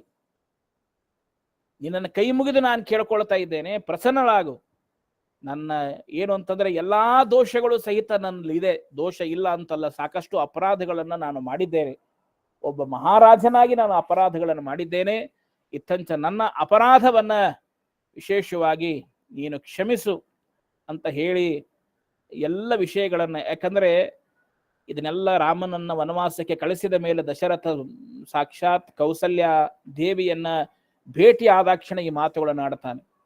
ನಿನ್ನ ಮಗನಿಗೆ ಅಪರಾಧ ಮಾಡಿದ್ದೇನೆ, ನಿನಗೆ ಅಪರಾಧವನ್ನು ಮಾಡಿದ್ದೇನೆ, ನನ್ನನ್ನ ಕೊನೆಯಲ್ಲಿ ಕ್ಷಮಿಸು ಅನ್ನುವಂತಹ ಮಾತುಗಳನ್ನು ಹೇಳುವಂತಹ ಸಂದರ್ಭದಲ್ಲಿ ಸಾಕಷ್ಟು ಈ ತರಹದ ಮಾತುಗಳನ್ನ ಆಡ್ತಾನೆ. ಆಡುವಂತಹ ಸಂದರ್ಭದಲ್ಲಿ ನೋಡಿ ಕೌಸಲ್ಯಾ ದೇವಿಗೆ ಎಷ್ಟು ಕೋಪ ಬಂದಿತ್ತು ಅಂದ್ರೆ ಅವಳಂತಾಳೆ, ಇಷ್ಟು ದಿವಸದವರೆಗೆ ನೋಡಿ, ಇದು ಬಹಳ ಅತ್ಯಮೂಲ್ಯವಾದ ಮಾತು. ನೀನು ನನಗೆ ಅವಮಾನವಾಗಿರಬಹುದು, ಅಥವಾ ಸವತಿಯರಿಂದ ಅವಮಾನ ಆಗಿರಬಹುದು, ಅಥವಾ ಏನೇ ಸಮಸ್ಯೆಗಳು ಈ ರಾಜ್ಯದಲ್ಲಿ ಬಂದಿರೋ ಸಹಿತ ನಾನು ಅನುಭವಿಸಿದ್ದೇನೆ. ಆದರೆ ನನಗೆ ಇವತ್ತು ಯಾಕೆ ಕೋಪ ಬರ್ತಾ ಇದೆ ಅಂದ್ರೆ ಸಾಕ್ಷಾತ್ ಕೌಸಲ್ಯಾದೇವಿ ಹೇಳ್ತಾರೆ, ನನ್ನ ಮಗನಿಗಾದ ಅನ್ಯಾಯವನ್ನ, ನನ್ನ ಮಗನಿಗಾಗಿರ್ತಕ್ಕಂತಹ ನೋವು, ಮಗನಿಗಾಗಿರ್ತಕ್ಕಂತಹ ಕಷ್ಟ, ಅವಳಂತಾಳೆ, ನಿನಗೆ ಭರತನಿಗೆ ಪಟ್ಟಾಭಿಷೇಕ ಮಾಡಬೇಕಾ? ಅವಶ್ಯವಾಗಿ ಮಾಡು. ನನ್ನ ರಾಮನಿಗೆ, ನನ್ನ ಮಗನಿಗೆ ಯಾವುದೋ ಒಂದು ಮೂಲೆಯಲ್ಲಿ ಒಂದು ಸ್ಥಳ ಕೊಡು ಸಾಕು, ನಿತ್ಯಲು ಆ ಮಗನನ್ನು ನೋಡ್ಕೊಂಡಾದ್ರೂ ಇರ್ತೇನೆ. ನನ್ನ ಮಗನಾದ ರಾಮನಿಗೆ ಯಾವ ಅಧಿಕಾರವೂ ಬೇಡ. ಹಂತಂ ತ್ವಯಾ ರಾಜ್ಯಮಿದಂ ಸರಾಷ್ಟ್ರಂ. ಮುಂದವಳು ಹೇಳ್ತಾಳೆ, ನಿನ್ನ ರಾಮನನ್ನ ವನವಾಸಕ್ಕೆ ಕಳಿಸಿದ್ದಕ್ಕಾಗಿ ಇಡೀ ಅಯೋಧ್ಯೆ ಏನಾಗ್ತದೆ ಆಲೋಚನೆ ಮಾಡು. ಯಾವುದೋ ಒಂದು ಮೂಲೆಯಲ್ಲಿ ಒಂದು ಸ್ಥಳ ಕೊಡುವ ಸಾಕು, ನಾನು ರಾಮನ್ ನೋಡ್ಕೊಂಡು ನನ್ನ ಮಗನ್ ನೋಡ್ಕೊಂಡು ಇರ್ತೇನೆ, ಇದಕ್ಕಿಂತ ಹೆಚ್ಚಿನ ಇನ್ನೇನ್ ಬೇಕು? ಆದ್ರೆ ರಾಮನನ್ನ ನೀನೇನಾದ್ರೂ ವನವಾಸಕ್ಕೆ ಕಳಿಸಿದ್ಯಾದ್ರೆ ಹಂತಂ ತ್ವಯಾ ರಾಜ್ಯಮಿದಂ ಸರಾಷ್ಟ್ರಂ, ನೀನು ಇಡೀ ರಾಜ್ಯವನ್ನೇ ನಾಶ ಮಾಡಿ ಬಿಟ್ಟಾಯ್ತೀಗ ರಾಮನನ್ನ ವನವಾಸಕ್ಕೆ ಕಳಿಸಿ. ಹಂತಸ್ತಥಾತ್ಮ ಸಹ ಮಂತ್ರಿಭಿಶ್ಚ, ಎಲ್ಲಾ ಮಂತ್ರಿಗಳನ್ನು ಸಹಿತ ನಾಶ ಮಾಡಿ ಆಯಿತು. ಹತಾಸ ಪುತ್ರಾಸ್ಮಿ, ನಿನ್ನ ಮಗನ ನಾಶವೂ ಸಹಿತ ನೀನು ಮಾಡಿದ ಹಾಗಾಯಿತು. ಯಾವ ಮಕ್ಕಳು ಸಂತೋಷ ಪಡುವುದಿಲ್ಲ, ಭರತನೂ ಸಂತೋಷ ಪಡುವುದಿಲ್ಲ, ಲಕ್ಷ್ಮಣನು ಸಂತೋಷ ಪಡುವುದಿಲ್ಲ. ಯಾವ ಸುಖಕ್ಕಾಗಿ, ಯಾವ ಮಕ್ಕಳ ಭೋಗಕ್ಕಾಗಿ ಇಷ್ಟು ನೀನು ಪುತ್ರಕಾಮೇಷ್ಟಿ ಯಜ್ಞವನ್ನ ಮಾಡಿ ಸಾವಿರಾರು ವರ್ಷಗಳ ಕಾಲ ತಪಶ್ಚರ್ಯ ಮಾಡಿದ್ದೀಯೋ ಅದೆಲ್ಲವೂ ಸಹಿತ ಹಂತ ನಾಶ ಆಗಿ ಹೋಯ್ತು. ಯಾವ ಉದ್ದೇಶಕ್ಕಾಗಿದು? ಹತಾಶ್ಚ ಪೌರಾಹ, ಯಾವ ಜನ ಎಲ್ಲ ಸಂತೋಷ ಪಡ್ತಾ ಇದ್ದಾರೆ, ಯಾವ ಅಯೋಧ್ಯೆಯಲ್ಲಿರುವ ಜನ ಎಲ್ಲ ಆನಂದ ಪಟ್ಟಿದ್ದಾರೆ, ಅವರ ಸಂತೋಷ, ಪೌರ ಜನರ ಸಂತೋಷವನ್ನೆಲ್ಲ ನಾಶ ಮಾಡಿ ಆಯಿತು.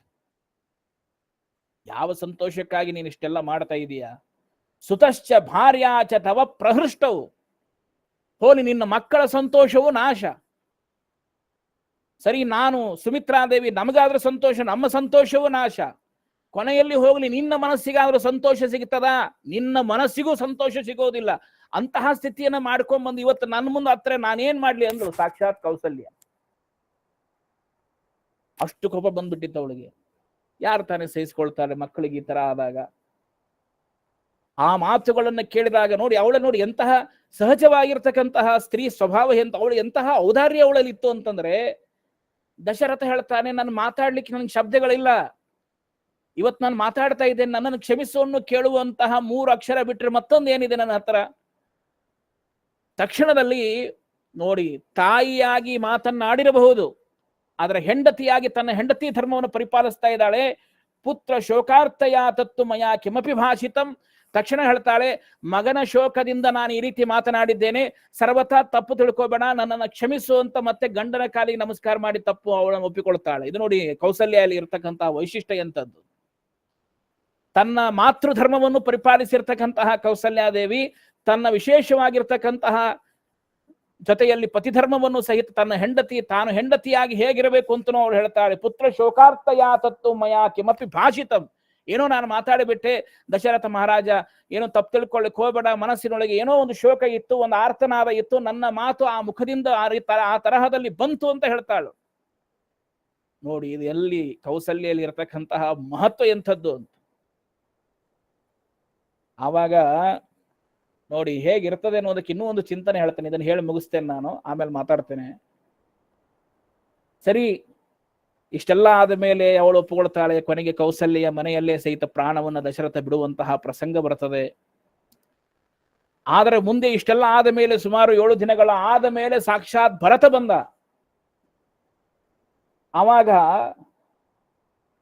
ಆ ಕೌಸಲ್ಯಾದೇವಿ ಹೊರಗಡೆ ನೋಡಿ ಮೊಟ್ಟ ಮೊದಲು ಕೈಕೇಯಿಯನ್ನ ಬೈದು, ತನ್ನ ತಾಯಿ ಆಗಿರ್ತಕ್ಕಂತಹ ಕೈಕೇಯಿ ನೀನು ಏನು ಮಾಡಿದೆ ಅಂತ ಹೇಳಿ ಕೈಕೇಯಿಗೆ ಮೊಟ್ಟ ಮೊದಲು ಅವನು ಭೇಟಿಯಾಗಲಿಕ್ಕೆ ಬಂದಿರತಕ್ಕಂಥದ್ದು ಯಾರು ಅಂದ್ರೆ ಸಾಕ್ಷಾತ್ ಕೌಸಲ್ಯಾದೇವಿಯನ್ನ, ಜ್ಯೇಷ್ಠ ಮಾತಾ ಆಗಿರತಕ್ಕಂತಹ ಕೌಸಲ್ಯಾದೇವಿಯನ್ನ ಭರತ ಬಂದು ನಮಸ್ಕಾರ ಮಾಡಿ ಅಂಗಲಾಚೆ ಬೇಡಿಕೊಳ್ಳುವಂತಹ ಪರಿಸ್ಥಿತಿ. ಇದೆಂತ ಪರಿಸ್ಥಿತಿ ವಿಚಾರ ಮಾಡಿ. ತಾಯಿಯನ್ನ ಬೈದ. ಅವನು ಹೇಳ್ತಾನೆ ಇನ್ನೊಂದು ಕಡೆಗೆ ಸಾಕ್ಷಾತ್ ಯಾವುದು ನಾಟಕ ನನಗೆ ಬರ್ತಾ ಇಲ್ಲ, ಗಂಗಾ ಯಮುನಾ ನದಿಗಳ ಮಧ್ಯದಲ್ಲಿ ನೀನೊಂದು ಕುನದಿ ಅಂತ ಬೈತಾನೆ ಸಾಕ್ಷಾತ್ ಯಾರಿಗೆ? ಕೈಕೇಯಿಗೆ. 2 ಪವಿತ್ರವಾದ ನದಿಗಳ ಸಂಗಮ, ಆ ನದಿಗಳ ಸಂಗಮದ ಮಧ್ಯದಲ್ಲಿ ನೀನೊಂದು ಕೆಟ್ಟ ನದಿಯಾಗಿ ಹರಿದುಕೊಂಡು ಹೇಗೆ ಬಂದೆ ನೀನು ಅಂತ ಕೇಳ್ತಾನೆ ಕೈಕೇಯಿಗೆ. ನನ್ನ ತಾಯಿ ಸಾಕ್ಷಾತ್ ನೀನಲ್ಲ, ನನ್ನ ತಾಯಿ ಕೌಸಲ್ಯಾದೇವಿ ಅಂತ ಓಡಿ ಬರ್ತಾನೆ ಭರತ. ಆದರೆ ಭರತನ ಧ್ವನಿಯನ್ನು ಗುರುತು ಹಿಡಿದಿರತಕ್ಕಂತಹ ತಾಯಿ ಕೌಸಲ್ಯಾದೇವಿ ನೋಡಿ, ಮನಸ್ಸೊಳಗೆ ಕಿಚ್ಚಿದೆ, ಕಷ್ಟ ಇದೆ, ದುಃಖ ಇದೆ. ಅವಳಂತಾಳೆ, ಅವಳ ಬಾಯಿಂದ ಬಂದ ಶಬ್ದ ನೋಡಿ. ಆವಾಗ ಮತ್ತದನ್ನು ಕ್ಷಮೆ ಕೇಳ್ತಾಳೆ. ನೋಡಿ ಅಂತಹ ಯಾರಿಗಾರು ಸಹಜ ಅಂದ್ರೆ ಮನುಷ್ಯನ ಮನಸ್ಥಿತಿ ಹೇಗಿರುತ್ತದೆ ಅಂತ ನಾನು ಹೇಳ್ತಾ ಇದ್ದೇನೆ ನಿಮ್ಗೆ. ಆಗತಃ ಕ್ರೂರ ಕಾರ್ಯಾಯಾಹ ಕೈಕೇಯ್ಯಾಹ ಭರತಃ ಸುತಃ. ನೋಡು, ಕ್ರೂರ ಕಾರ್ಯ, ಯಾವ ಕ್ರೂರವಾಗಿರ್ತಕ್ಕಂತಹ ಕಾರ್ಯವನ್ನು ಮಾಡುವುದಕ್ಕಾಗಿ ಕೈಕೇಯಿಯ ಮಗನಾಗಿರ್ತಕ್ಕಂತಹ ಭರತನ ಧ್ವನಿ ಇದು. ಭರತ ಬರ್ತಾ ಇದ್ದ ನೋಡು. ತಮಹಂ ದುಷ್ಟಮಿಚ್ಛಾಮಿ ಭರತಂ ದೀರ್ಘದರ್ಶಿನಂ. ಅದಕ್ಕಾಗಿ ಅವನು ಬರಲಿ, ಅವನ ಜೊತೆ ನಾನು ಮಾತಾಡಿಸೇ ತೀರ್ತೇನೆ ಅಂತ ಹೇಳಿ ಸಾಕ್ಷಾತ್ ಕೌಸಲ್ಯಾದೇವಿ ಹೊರಗಡೆ ಬರ್ತಾಳೆ. ಹೊರಗೆ ಬಂದಾಗ ತಕ್ಷಣದಲ್ಲಿ ಮಾತುಗಳನ್ನು ಹೇಳಿರಬಹುದು. ಬಂದಿಯಪ್ಪ, ನಿಮ್ ತಾಯಿ ಅಪೇಕ್ಷೆ ಈಡೇರಿಸಿದ್ಯಾ? ರಾಮನ್ ಕಾಡಿ ಕಳಿಸುವಂಥದ್ದು ನಿನಗಿಷ್ಟವಾ ಇದು? ಇದೆಲ್ಲ ಮಾತುಗಳನ್ನು ಸಹಜವಾಗಿ ಒಬ್ಳು ತಾಯಿ ಆಗಿರ್ತಕ್ಕಂತಹ ಕೌಸಲ್ಯ ತಾಯಿ ತನಗಾಗಿರುವ ದುಃಖದಿಂದ ಈ ಮಾತುಗಳನ್ನು ಆಡ್ತಾಳೆ. ಆಡಿದಾಗ ತಕ್ಷಣದಲ್ಲಿ ಅವನು ಹೇಳ್ತಾನೆ, ನನಗೇನ್ ಗೊತ್ತಿದೆ ಅಂತ ಹೇಳಿದ. ಇದು ಮಾಡಿದ್ದು ನನ್ನ ತಾಯಿ ದೊಡ್ಡ ಅಪರಾಧ. ಕೈಕೇಯಿ, ನನ್ನನ್ನು ಕ್ಷಮಿಸು, ನಾನು ಹಾಗಲ್ಲ. ಭರತ ಸಾಕ್ಷಾತ್ ಹೇಳ್ತಾನೆ, ನಾನು ರಾಮಚಂದ್ರ ದೇವರ ಅನುಚರ, ನನಗೆ ಯಾವ ರಾಜ್ಯ ಬೇಡ, ಸಂಪತ್ತು ಬೇಡ, ಯಾವ ಭೋಗ ಬೇಡ, ಯಾವ ಐಶ್ವರ್ಯವೂ ಬೇಡ. ಅದಕ್ಕಾಗಿ ನಾನು ನಿನ್ನ ಹತ್ರ ಓಡಿ ಬಂದಿದ್ದೇನೆ. ಮೊಟ್ಟ ಮೊದಲು ನೀನು ಕ್ಷಮಿಸಿದ್ಯಾದ್ರೆ ರಾಮಚಂದ್ರ ದೇವರು ನನಗೆ ಕ್ಷಮಿಸ್ತಾನೆ. ನೀನೇ ಕ್ಷಮಿಸ್ಲಿಲ್ಲ ಅಂದ್ರೆ ರಾಮಚಂದ್ರ ದೇವರು ನನ್ನ ಕ್ಷಮಿಸಲ್ಲ.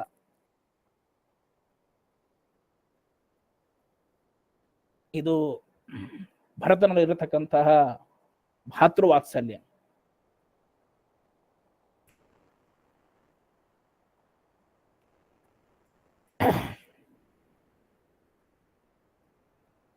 ಅವಾಗ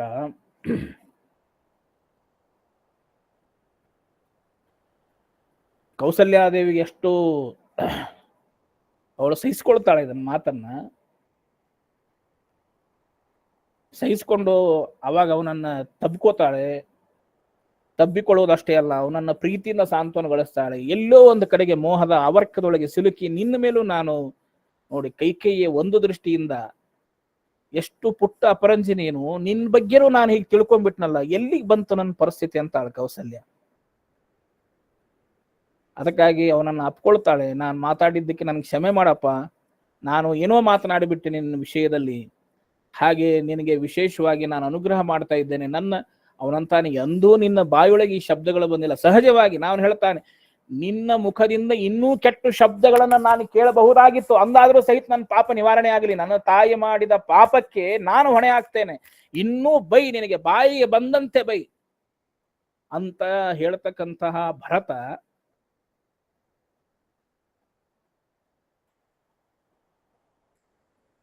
ಆದರೆ ಅವನನ್ನ ಪ್ರೀತಿ ಮಾಡ್ತಕ್ಕಂತಹ ಅದೇ ತಾಯಿ ಕೌಸಲ್ಯಾದೇವಿ ಅವಳಂತಾಳೆ, ಬೈಯೋದಕ್ಕೆ ಶಬ್ದಗಳು ಅಲ್ಲ, ನಿನ್ನನ್ನು ನಾನು ಹೊಗಳಬೇಕು ಅಂತಾಳೆ. ನೀನು ನಿಜವಾಗಿಯೂ ಸಹಿತ ಭರತನೇ, ಭಕ್ತಿ ಭರಿತ, ನಿನ್ನಲ್ಲಿ ಎಷ್ಟು ಭಕ್ತಿ ಇದೆ ಅಂದ್ರೆ ಅದು ವಿಶೇಷವಾಗಿ ತುಂಬಿಕೊಂಡಿದೆ. ಹೀಗಾಗಿ ಈ ಭಕ್ತಿಯ ಮುಂದೆ ನಾನೇನೂ ಹೇಳುವುದಿಲ್ಲ. ಹೀಗಾಗಿ ತಾಯಿಯಾಗಿರ್ತಕ್ಕಂಥವಳು ನಾನು ನಿನಗೆ ಆಶೀರ್ವಾದ ಮಾಡಬಲ್ಲೆ ಹೊರತಾಗಿ ನಾನೇನೋ ಅನ್ಕೊಂಡ್ಬಿಟ್ಟಿದ್ದೆ, ನಾನು ಸರ್ವಥಾ ಹಾಗೆ ತಿಳ್ಕೋಬೇಡ ಅಂತ ಕೌಸಲ್ಯಾದೇವಿ ಮತ್ತೆ ಅವನನ್ನ ಪ್ರೀತಿಯಿಂದ ಅಪ್ಪಿಕೊಂಡು ಅವನಿಗೆ ಸಾಂತ್ವನ ಹೇಳಿ ಭರತನಿಗೆ ಮತ್ತೆ ಅಷ್ಟೆಲ್ಲ ಅವನನ್ನ ಸಮಾಧಾನ ಮಾಡಿ ವಿಶೇಷವಾಗಿ ಆ ಭರತನನ್ನ ಆಶೀರ್ವಾದ ಮಾಡಿ ಕೌಸಲ್ಯಾದೇವಿ ಕಳಿಸಿಕೊಡ್ತಾಳೆ. ಹೀಗೆ ಅನೇಕ ಮಾತುಗಳನ್ನು ಕೇಳ್ತಾ ಇದ್ದಾಗ ಕೌಸಲ್ಯಲ್ಲಿ ಇರತಕ್ಕಂತಹ ಎಷ್ಟು ಅದ್ಭುತವಾದ ವಿಚಾರಗಳು, ಅನೇಕ ಚಿಂತನೆಗಳು, ಇದನ್ನೆಲ್ಲ ನೋಡ್ತಕ್ಕಂತಹ ಸಂದರ್ಭದಲ್ಲಿ ಕೊನೆಯ ಸಂದರ್ಭದಲ್ಲಿ ಒಂದು ಅನಿಸ್ತದೆ ನಮಗೆ, ಎಲ್ಲ 14 ವರ್ಷ ವನವಾಸ ಮುಗಿಸ್ಕೊಂಡು ಬಂದ್ಮೇಲೆ ರಾಮಾಯಣ ಮುಂದೆ ಸಾಕ್ಷಾತ್ ರಾಮಚಂದ್ರ ದೇವರು ಕೌಸಲ್ಯಾದೇವಿ ಹತ್ತಿರ ಬಂದು ನಮಸ್ಕಾರ ಮಾಡಿದ್ದೆಲ್ಲ ಹೌದು, ಮುಂದೆ ಹೆಚ್ಚು ವರ್ಣನೆ ಇಲ್ಲ. ಆದರೆ ಆವಾಗಲೇ ವಯಸ್ಸಾಗಿತ್ತು ಸಾಕ್ಷಾತ್ ಕೌಸಲ್ಯಾದೇವಿಗೆ, ಆವಾಗ ಅವಳನ್ನ ಪ್ರೀತಿಯಿಂದ ನೋಡಿಕೊಂಡ, ಇದೆಲ್ಲವೂ ಸರಿ ತಾಯಿ. ಆದರೆ ಇದ್ದಾಗ ಸುಖ ಸಿಗಲಿಲ್ಲ, ಆದರೆ ಕಾಣದ ತ್ಯಾಗಕ್ಕೆ ಅನೇಕ ಜೀವನವನ್ನೇ ಮುಡಿಪಾಗಿಟ್ಲು. ಹೀಗಾಗಿ ಅದರ ಜೀವನದಲ್ಲಿ ಒಂದು ಭಾಗ್ಯ ಅವಳಿಗೆ ಸಿಕ್ಕಿದ್ದು ರಾಮನ ತಾಯಿ. ತಾನು ಕೌಸಲ್ಯ ನಂದವರ್ಧನಾಗಿರ್ತಕ್ಕಂತಹ ರಾಮನ ಕೌಸಲ್ಯ ವಿಶೇಷನಾಗಿರ್ತಕ್ಕಂತಹ ಮಗ, ಎಷ್ಟು ಜನ್ಮಾಂತರದ ಪುಣ್ಯವು ಇಂತಹ ಸಾಕ್ಷಾತ್ ಶ್ರೀರಾಮನನ್ನ ಮಗನಾಗಿ ಪಡೆದುಕೊಂಡಿರ್ತಕ್ಕಂತಹ ಅವಳ ಮಹತ್ವ ಅತ್ಯದ್ಭುತವಾಗಿರ್ತಕ್ಕಂತಹ ವಿಚಾರ. ಇಡೀ ಮಾನವ ಕುಲಕ್ಕೆ ಒಬ್ಬಳು ತಾಯಿಯಾದವಳು ಹೇಗಿರಬೇಕು, ಸಹನೆ ಹೇಗಿರಬೇಕು, ಮಾತುಗಳು ಹೇಗಿರಬೇಕು, ಆಚರಣೆ ಹೇಗಿರಬೇಕು, ಸದಾಚಾರ ಹೇಗಿಡಬೇಕು ಅನ್ನುವಂತಹ ಅನೇಕ ವಿಚಾರಗಳನ್ನ ಈ ಒಂದು ಕೌಸಲ್ಯಾದೇವಿಯ ಪಾತ್ರಗಳ ಚಿಂತನೆಯ ಸಂದರ್ಭದಲ್ಲಿ ನಾವು ತಿಳ್ಕೊಳ್ಳಿಕ್ಕೆ ಸಾಧ್ಯ ಇದೆ. ಅದನ್ನು ಈ ಒಂದು ಗಂಟೆಗಳಲ್ಲಿ ನಾವು ತಿಳಿದುಕೊಳ್ಳುವಂತಹ ಪ್ರಯತ್ನವನ್ನ ಮಾಡಿದ್ದೇವೆ. ಈ ವಿಷಯಕ್ಕೆ ಸಂಬಂಧಪಟ್ಟಂತೆ ಏನಾದರೂ ಪ್ರಶ್ನೆಗಳಿದ್ರೆ ಅವಶ್ಯವಾಗಿ ಕೇಳಬಹುದು. ಇದಕ್ಕೆ ಸಂಬಂಧಪಟ್ಟಂತೆ ಕೆಲವು ಶ್ಲೋಕಗಳಿದೆ, ನಾನು ಆಮೇಲೆ ಆ ಶ್ಲೋಕಗಳನ್ನು ನಿಮಗೆ ಕಳಿಸಿಕೊಡ್ತೇನೆ. ನೀವು ಆ ಕೌಸಲ್ಯಾದೇವಿಯ ಕುರಿತು ವಿಚಾರಗಳಿದ್ರೆ ಅದನ್ನ ಮುಂದೆ ಬರೋದು ತೆಗೀರಿ. ಈ ತರಹ ಒಂದೊಂದು ಪಾತ್ರಗಳ ಬಗ್ಗೆ ನಾನು ಹೇಳ್ತಾ ಇರೋದು. ಆ ಪಾತ್ರಗಳಲ್ಲಿ ಇರೋ ವೈಶಿಷ್ಟ್ಯ ಎಂಥದ್ದು ಅಂದ್ರೆ ಎಲ್ಲಾ ದೃಷ್ಟಿಯಿಂದ ನಾವು ನೋಡ್ಲಿಕ್ಕೆ, ಬರೀ ಕೌಸಲ್ಯ ಅಂದಾಗ ರಾಮನ ತಾಯಿ ಅಂತ ಅಷ್ಟೇ ಅನ್ನಿಸ್ಬಿಡ್ತಾರೆ. ಆದ್ರೆ ರಾಮಾಯಣದ ಒಳಹೊಕ್ಕು ನೋಡಿದಾಗ ಆ ಕೌಸಲ್ಯಾದೇವಿಯಲ್ಲಿ ಇರ್ತಕ್ಕಂತಹ ಮಹತ್ವ ಎಂಥದ್ದು, ಅವಳ ಮಾತುಗಳು ಎಂಥದ್ದು, ಅಲ್ಲಿರ್ತಕ್ಕಂತಹ ಮನಸ್ಸಿನ ಆವರಣಗಳು ಎಂಥದ್ದು, ಇದೆಲ್ಲ ಬಹಳ ಅದ್ಭುತವಾದ ಹಿನ್ನೆಲೆ. ಅದಕ್ಕಾಗಿ ರಾಮಾಯಣ ಅದು ಸಾಮಾನ್ಯವಾದ ಗ್ರಂಥ ಅಲ್ಲ ಅಂತಕ್ಕಂಥದ್ದು ಒಂದು ವಿಚಾರಗಳು. ಹಾಗೆ ಇದನ್ನ ಕೇಳಿ ನಾವು ಆರ್ದ್ರರಾದ್ರೆ ಸಾಕು, ಸಂತೋಷ ಆದ್ರೆ ಸಾಕು. ಆ ವಿಚಾರವನ್ನು ಮನಸ್ಸಿನ ನಿಮ್ಗೆ ಏನಾದ್ರು ಪ್ರಶ್ನೆಗಳಿದ್ರೆ ಕೇಳ್ಬೋದು.